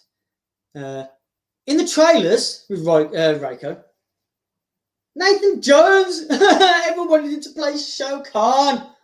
He was my first pick to play Shao Kahn many years ago because he was beefy. Everyone's like, he could do it. When he fought against Tony Jaa, I forgot the film, was it The Protector? Or something like that? Fought against, everyone's like, that is Shao Kahn. It's him. And then when it was confirmed it was Raiko, it was like, oh, damn. I was put down. I was let down. I wanted him to be Shao Kahn. He's the human, grounded version of Shao Kahn. He has that aggressive nature. He's like, ah! He's got it. He's got it. But, okay, he's Raiko. Deal with it. Move on. And then I went on to, okay, if it's not him, who could potentially play Shao Kahn? And there's a bodybuilder called Aaron Reed. You've got to look up Aaron Reed. Aaron, A-A-R-O-N. Reed, R-E-E-D. And he's not a big actor. He's a bodybuilder, but he's trying into acting. He's trying to get into acting. And if you look at him, you'll say to yourself, okay, yeah, he's bigger. He's bigger than Nathan Jones. He's more cut than Nathan Jones. He could, if you're going to go grounded and not CGI with Shao Kahn, Aaron Reed could play him. And I do want to push for that. But I don't know where Aaron Reed is. I don't know if he's that well known in terms of acting. I don't know. But I went with that. I thought if Nathan Jones can't play him, I'll go with Aaron Reed.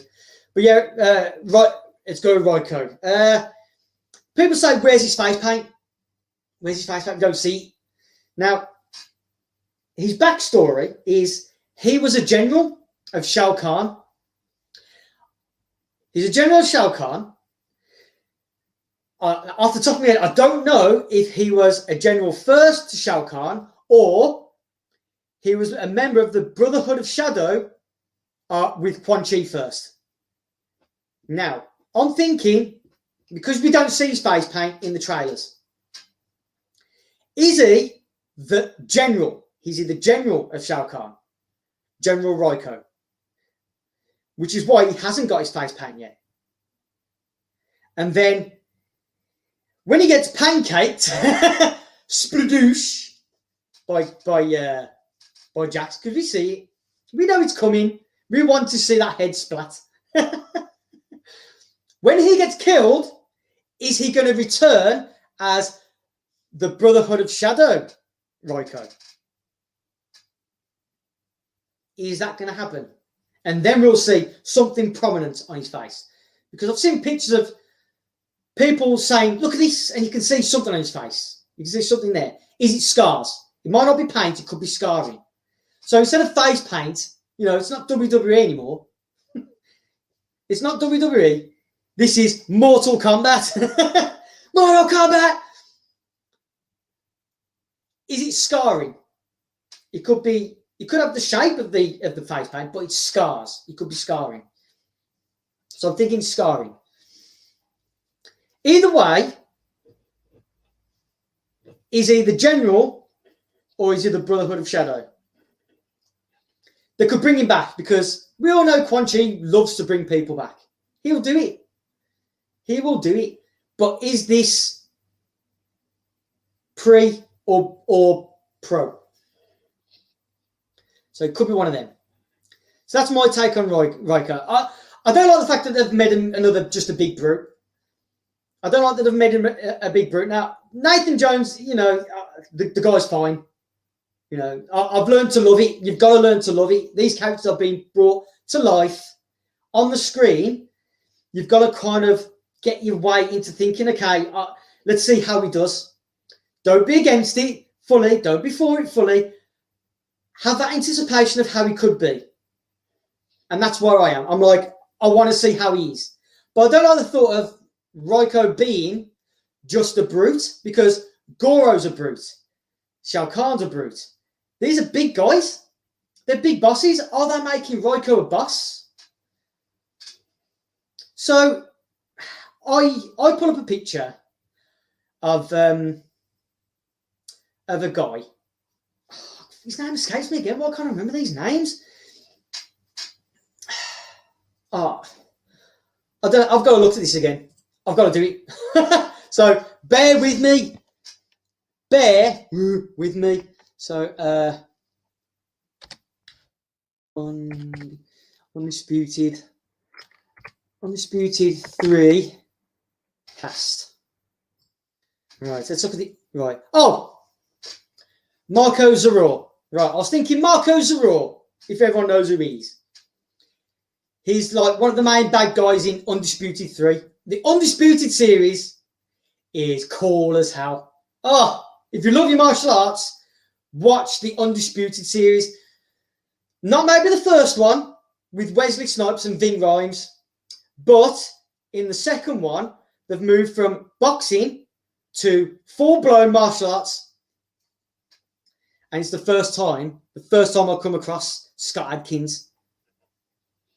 First time. I only wanted to watch it because I'm a fan of Michael Jai White, and I thought, oh, what's this? So before I even watched the first Undisputed film, I watched the second one. I didn't even know that there was an Undisputed film. So yeah, when it comes to Raiko, I was thinking Mark Zaror. Because if you've ever watched the series of Dusk Till Dawn, he's in that. And the way he dresses, it's if you saw him in that, the character who plays in that, you'll think, what's Raiko doing in this? What's Raiko doing in Dusk Till Dawn? He looks exactly like him. He's got the skull on the chest, the armor across the shoulders, the mohawk, the face paint. Man, Raiko, if I was to have put him in this film, My version would have been Marco Zaror, because you could have had a general with the way he looked. Marco Zaror, the way he looks, is the intensity he brings. Oh, wow. With his martial arts skills, they could have made Royko something different. Somewhere people have gone, oh my God, Royko, he's badass. Ah. They could have made him something different for everyone to fight against instead of just a brute throwing a hammer. They could have still given him his hammer, but they could have made him more than just a mini Shao Kahn. But I'm not shitting on him now. I'm not shitting on him. I'm not shitting on Nathan Jones. I'm not shitting on the casting. I'm not shitting on what he is. I am so interested in how he plays. Again, you've got to find that medium of I'm interested. I want to see how he plays. Carl Urban looks like Reiko and Riddick's. Yeah. Yeah.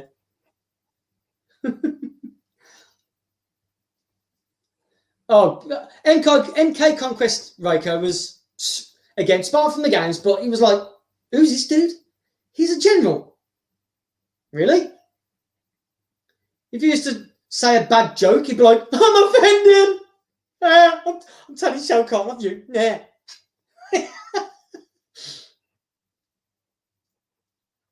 But yeah, that's my take on Reiko anyway. They could have made him more of a skillful threat. Someone that just you can't touch. Doesn't matter what you do. I can imagine Reiko doing all these spins and twists and kicks. Oh. For me, it's a missed opportunity, but I'm okay with it. I've moved on. So I've talked about him now. So now I'm going to talk about people said say Kano. Kano. With Kano, right, let's go straight from me off. There's no metal eye. No metal eye. Everyone was like, where's the metal eye? I was one of them. I was like, where's the metal eye? I was like, scars, red eye. Could it be underneath there? Could it be? But I'm thinking, well, if they're going with the latest Mortal Kombat games, it's the metal's more protrude. It's more of a clamp, a facial clamp. Like he's always upgrading himself. He's more of a cyborg now, isn't he? He's more cyborg than Jax. So I'm thinking, okay, all right. They've brought in he's got his special part. He's Akana, he's the laser eye. I'm like, okay, they've brought in his eye. How could they bring the metal plate into there? If it's not underneath the skin, because there's no scars before, there's nothing there before. So it's not as if there's something that was there before. It's all fresh. So how could they bring in the metal, the eye replacement? This is my theory. You ready? Are you ready? We know he fights Reptile. We know he gets his scars from Reptile. That's where the scar comes from. So he's trying to laser at Reptile. Basically, we know Kano is there playing the good guy, but he really wants to throw Sonya off his trail. So when they're in her house and she's got all these things up, Reptile's there as an assassin. So Kano's there, just throwing out his laser, just destroying everything. And that's why you see him laugh. He's like, ha ha ha, you know, he's from the side, ha ha. He's just throwing it out. He don't care. And at the same time, he's burning up all this, all the evidence and tracking that Sonya's doing. And then, because he's trying to get Reptile as well, because Reptile's attacking him as well, but he's having fun with his laser. Reptile just comes on and goes, across the face. Gets the scar. So, there he goes, he's got the scar. But he's still got the function in the eye. So, I think later on, I don't know if you'll see in this film, but this is my theory on how he would get his metal eye. Now, we know Kano, we see when he fires it. When he fires it, he's a kid. He's like, I'm firing my laser eye. So he's well into it. He loves it. Loves it. Doesn't want to be without it. So What better way to stop him from using it? Stop him from using his eye? Could be Sonya that does this. I'd love it if Sonya did it. She literally takes out his eye. She takes it out, stabs it, rips it out. And he's like, nah! Because he couldn't do without his laser eye. He's like, nah! So now he's got an agreement against her now. He really wants to get at her. Because, you know, it's tit for tat. He's done something to her, partner, whatever. Now, for her way to get at him, get something that he loves. He loves his laser eye. He loves it. Take it away from him. So, he's got no laser eye. But we know he loves his technology. Loves his technology. So, what better way for him to want his laser eye back by having one made for him? Having the replacement metal eye, laser eye, attached. Like it. He loved his eye so much that he wanted it back. So he went through all the lengths to get one. So he's got his. So in a later film, he comes back with the metal, with the replacement eye. So there's my take on Kano, on why he hasn't got it yet. I don't think it's under the skin. I don't think it's bone. I don't think it's been replaced because you don't see anything. You don't see it. There's no scars, so it's not there before. It's going to be there after. But how does he get it? Sonya's going to rip out his eye. Poetic justice. I'd love that poetic justice. Take away something that he loves because Sonya loved her partner. That's why she's so stone cold. It's not just a partner. It was her love interest. Could be.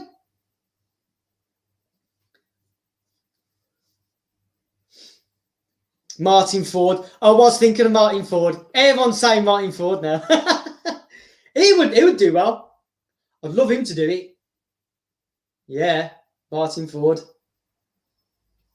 Yeah. Hashtag Martin Ford Shao Kahn. Yeah. That'd be cool. I could see him doing it as well. Especially now that he's getting into these bigger roles and he's building up a proper profile for himself. Yeah. Martin Ford as Shao Kahn.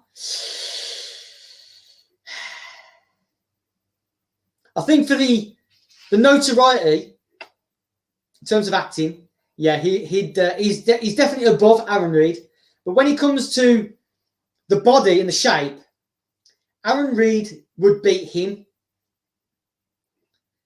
because Aaron Reed's the tallest known competitor of bodybuilding, like actually in competition. He's the tallest. But if you're going to go through notoriety of acting, yeah, Martin Ford. Definitely Martin Ford.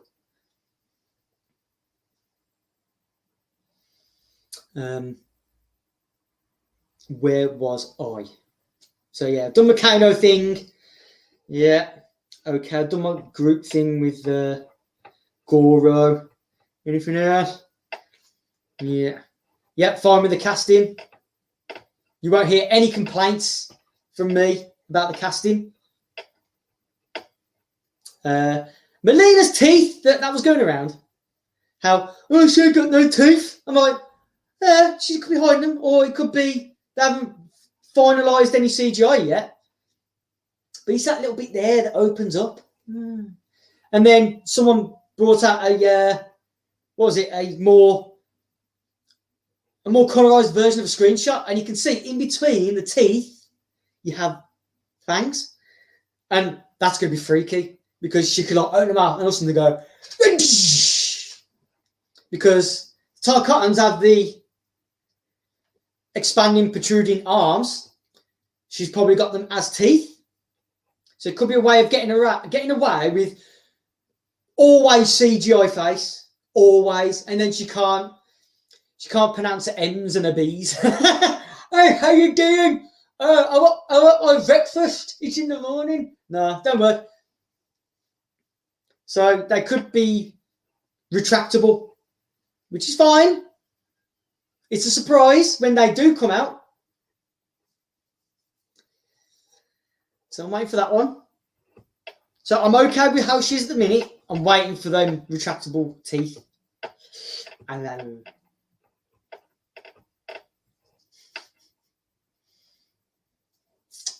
the timer on this chat is so slow that I don't know why Vassie's laughing. Why is she laughing? Is it my impression of Melina?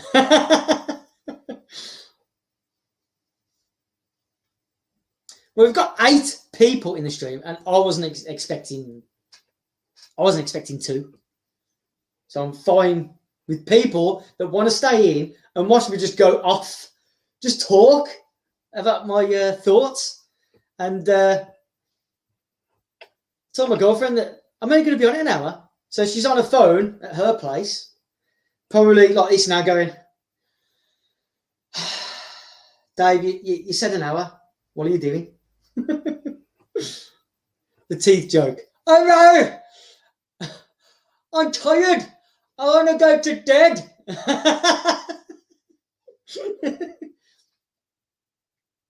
I feel sorry for Baraka. Baraka, unless you've got some sort of like behind your teeth, you've got some sort of like skin that helps you pronounce your M's and B's, and your teeth are like more on the outside. Theory. I think we're gone.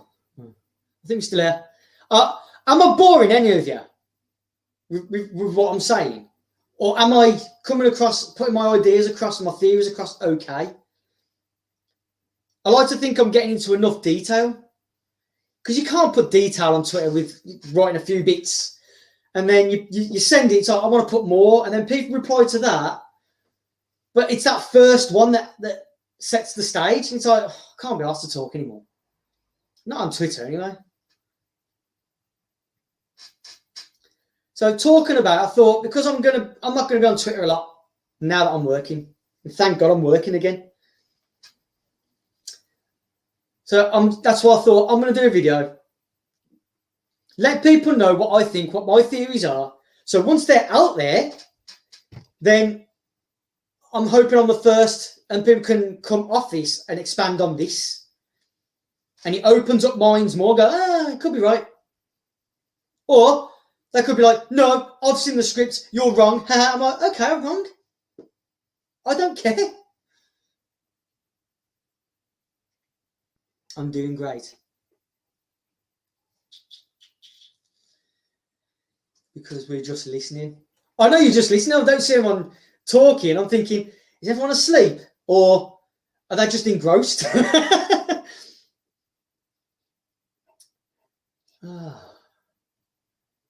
I might get into what I thought about when the idea of the mark being in the film before anything come out. Before anything come out, there was the theory of, it's a birthmark. I'm like, okay. But then I heard a theory that it's a coin. It's a Mortal Kombat coin that somehow finds its way to the worthy fighters. I'm like, okay. And I thought, I want one of these coins. It's the coin theory. It's the coin theory. Yeah, it's found its way to the best fighters. And I thought, what good way to bring in merchandise of having a coin from the film. Different made coins. One could be made from... We've all played the games where you have combat coins. And they're jade, stone, ruby, gold, silver. And these combat coins, what a good way to bring in that, like a Easter egg of having these coins be of different origins, different parts of the world, different cultures. I haven't mentioned Midnight Owl. Midnight Owl, I don't know if you're here watching, but we were talking about it. I'm going to put him in there. I'm just going to put everyone from the the early days of our Earth Realms of Mortal Kombat Twitter private chat, everyone there. So, hail, hail to you guys. Hail. No, that's not the dreaded end sign. Because I'm at an angle. I was saying hi. Yeah, combat coins. It'd be a good way to have brought it in as well as merchandise. Everyone would have wanted a combat coin. I'm chosen. I'm a chosen one. So yeah, I thought they could have gone that route of having these coins be created and enchanted by Raiden himself. He could have conjured these coins, enchanted them, that every generation they mystically find these warriors with the power within them. The power within them. So you got the normies, and you've got those with the power, the Arcana. And these coins will slowly find their way through people challenging, or through every means. They find their way to these worthy people.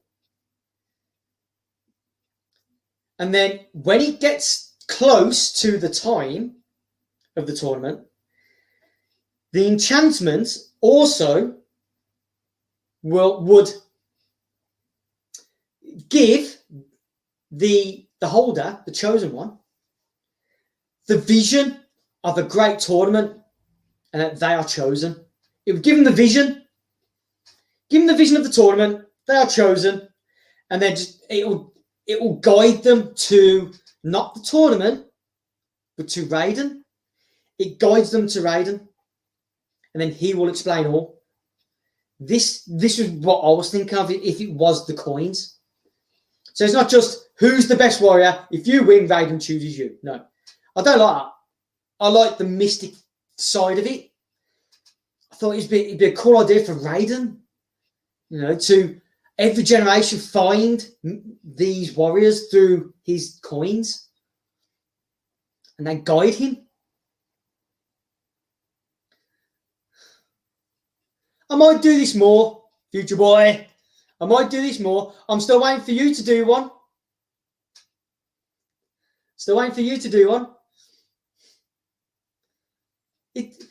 I found it hard trying to set up because I've never done it before. So there's me for the next hour and a half going, I'm breaking it, I don't know what to say. The nerves. I've done full contact fights.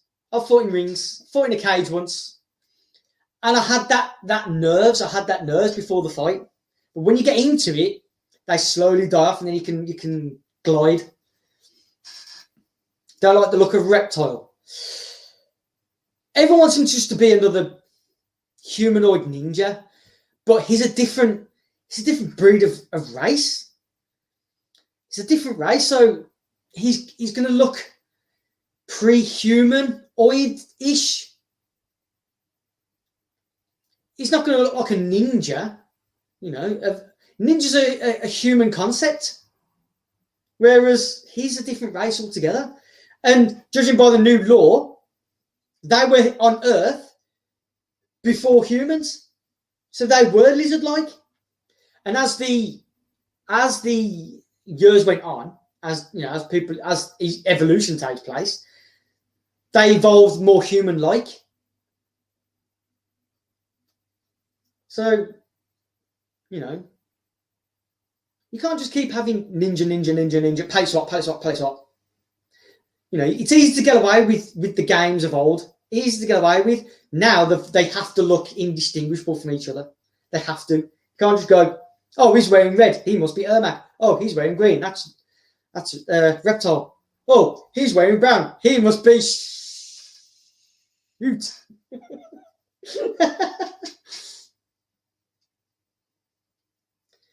So, Reptile, he isn't the only one of his race hovering around. someone said Shankson could be using them all as his lackeys. And then Reptile's the leader of them, just like Baraka. Baraka's the leader of his race, the Tarkatans. So that's how I see it. Shang Tsung just uses and abuses. He just uses lackeys as much as he can. Bend those rules. Bend the rules. So there you go. I don't know if I've got anything else. Do I have anything else? I think I've gone through everything. I don't know. 2 hours. Right, so is everybody happy with finishing now? And then people can just look at this after and just rip me to shreds.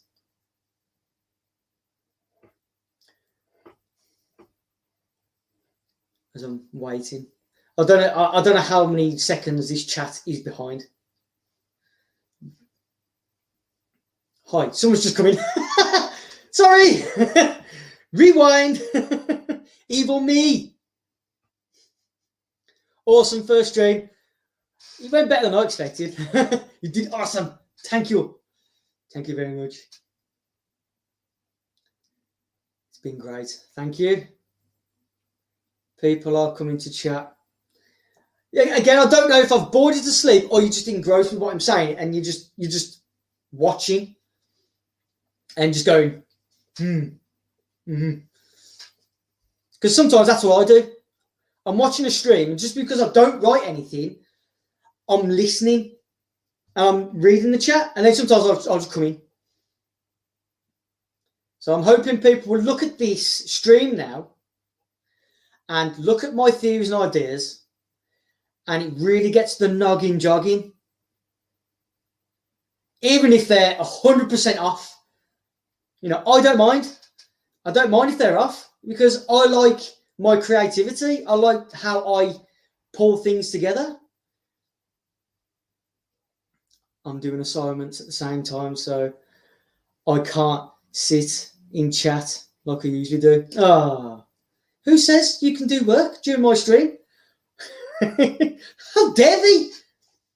How dare thee, Queen thee? I also thought of doing this stream on a Tuesday because I watch a YouTube called Mr. H Reviews. So I'm dropping him in there because I wouldn't have done this. I would not have done this today, or probably ever, if he didn't do a members calling on his stream. And I was on there for 15 minutes doing it was supposed to be a question, like give us a few questions, and my my thing turned into a debate. I twisted it. I made it mine. Twisted it into a debate with Mr. H himself. So I got into that. I thought, I could probably do it. I've got to do it. I thought, I'll do it, see how I go, see how people like it. People seem to like my energy. So I thought, well, I'm just being me. And this is without energy drink. H verse has definitely expanded. It has. I got on board with him watching his older videos of the Alien, the Predator AVP, and it was just screen. So it was doing like putting a voice on. Aliens and the Predators. It didn't do a face reveal. So I thought, I like this because I like aliens and predators. I can come up with my own stories with the aliens and the predators. I like this. I'll carry on watching this. He was doing the comics as well. And again, don't read comics. It's really fun. Gotta go. It's fun, you guys. Later on Twitter. Thanks for coming by. I'll see you in the chat. Twitter chat. Chat is very positive and supportive on Friday. It is. But I won't be here to watch it on stream. I'll be somewhere else. So I'm probably going to miss it. Or, because I'll still have my phone on me, I'll watch it, but I won't be involved, but I'll be there. I'll probably drop in a quick, hi, I'm here. Some people know why. Queen V knows why. So yeah, it's very good. So I wouldn't be here if it wasn't for him, Mr. H, allowing me on his stream for 15 minutes. That 15 minutes made me think, I want to do it. Oh, I'll have a go. So it's mad that I'm doing this, my first ever stream. I think I'm doing quite well. I'm doing a load of ums and ers, and the camera's down there, but the screen's up here, and I'm just looking at things, and then I'll just zone out. I got you, bruv. Tar.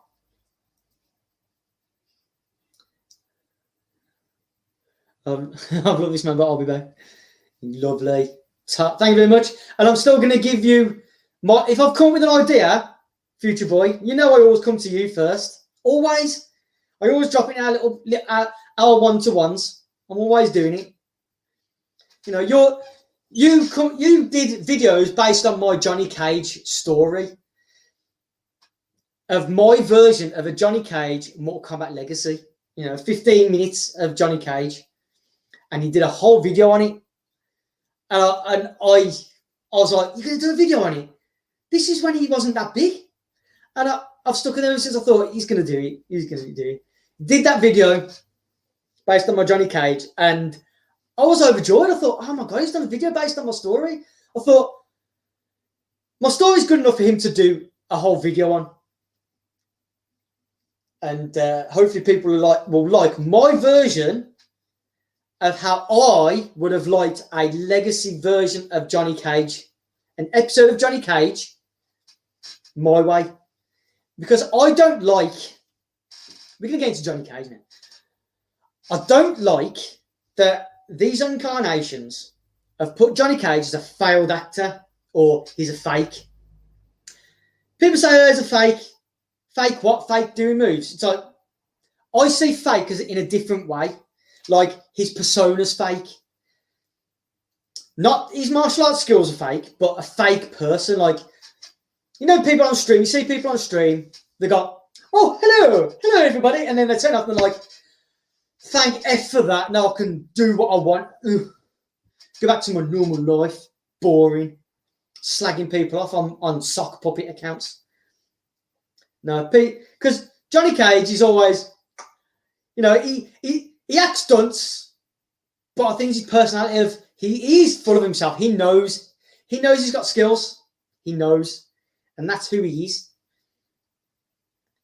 It's who he is, but has he got that self-doubt? Is that the fake Johnny Cage that people are referring to? Johnny Cage is a fake. It's like, you see him do martial arts moves. You see him do his own stunts. How is he fake?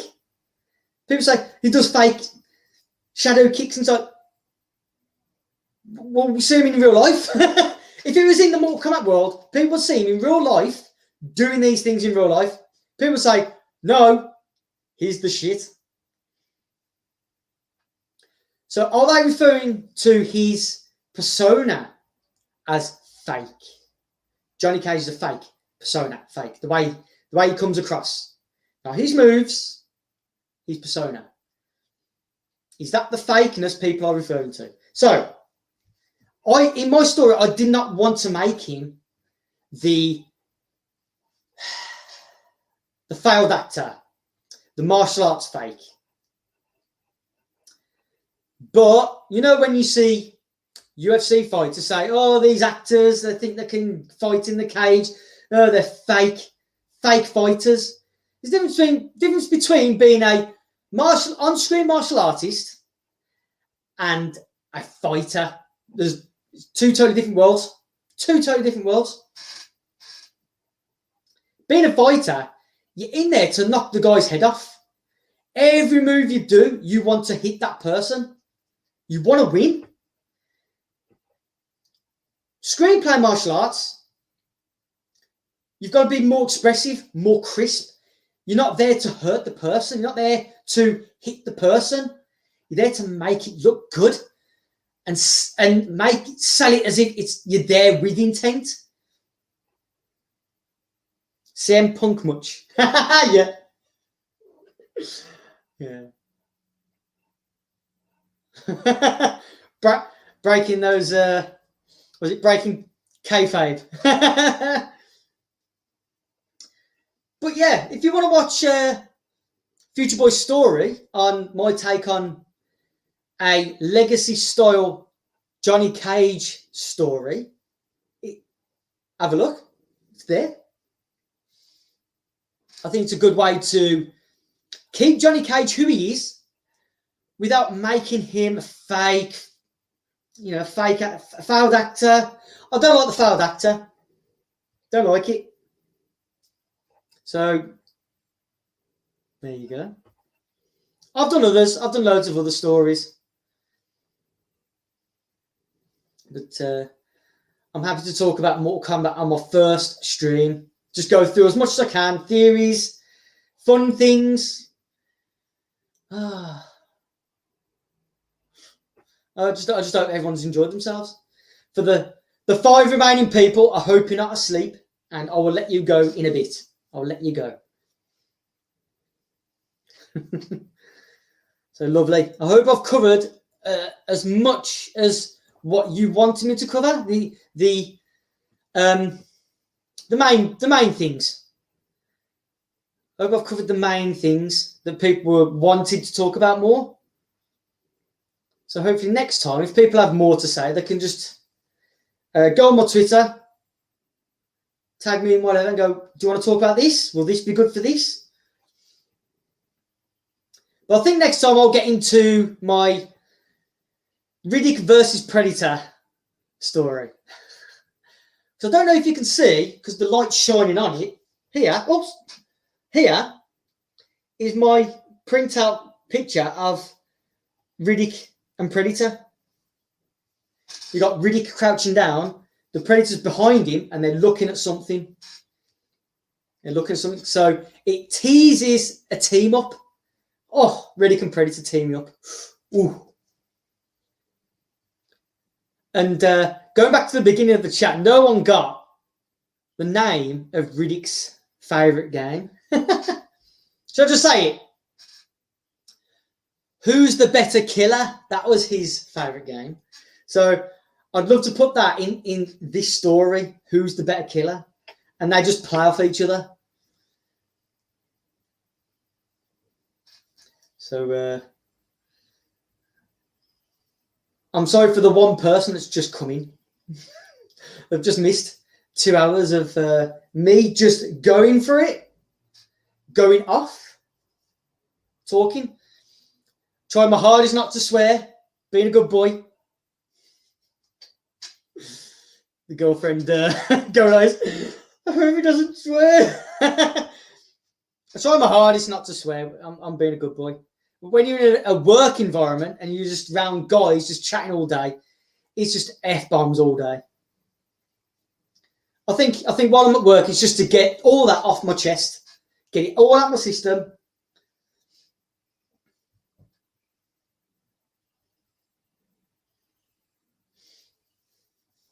Oh, so I think I'm going to leave it here.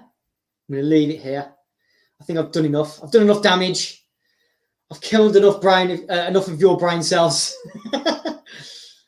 So I'm hoping people will look back at this, even if they have to run it at double speed, if they can understand me in the first place, and go, that's a good theory. Oh, that's good. Yeah.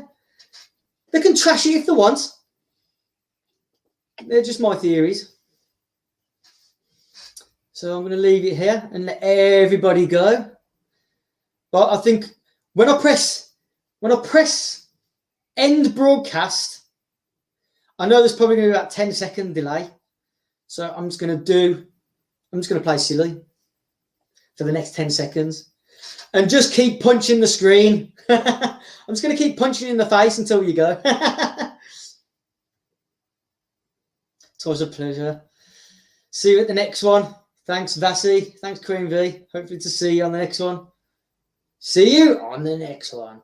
I don't want anybody's catchphrases. I think I might come with my own. I think I've got a good one, and I've saved it till now. I'm going to take a book out of Shang Tsung's phrase. I'm going to take a page out of his book, and he's not going to like me for it. So I'm going to say to everybody that's here, thank you for coming. I hope I haven't wasted your time. Thank you, everybody. And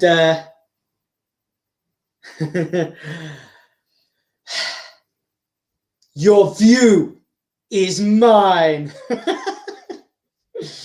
I don't like it. Your view is mine. I'll try not to kill it. But yeah, thank you very much.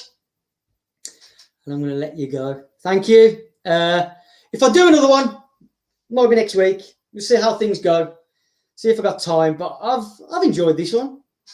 For the first one, a brummie on the cam. So yeah, lovely. Thank you very much. Thanks everybody. And I will see you in the next one. Your view is mine. Gotta stop nicking people's phrases. Thank you very much. Dish.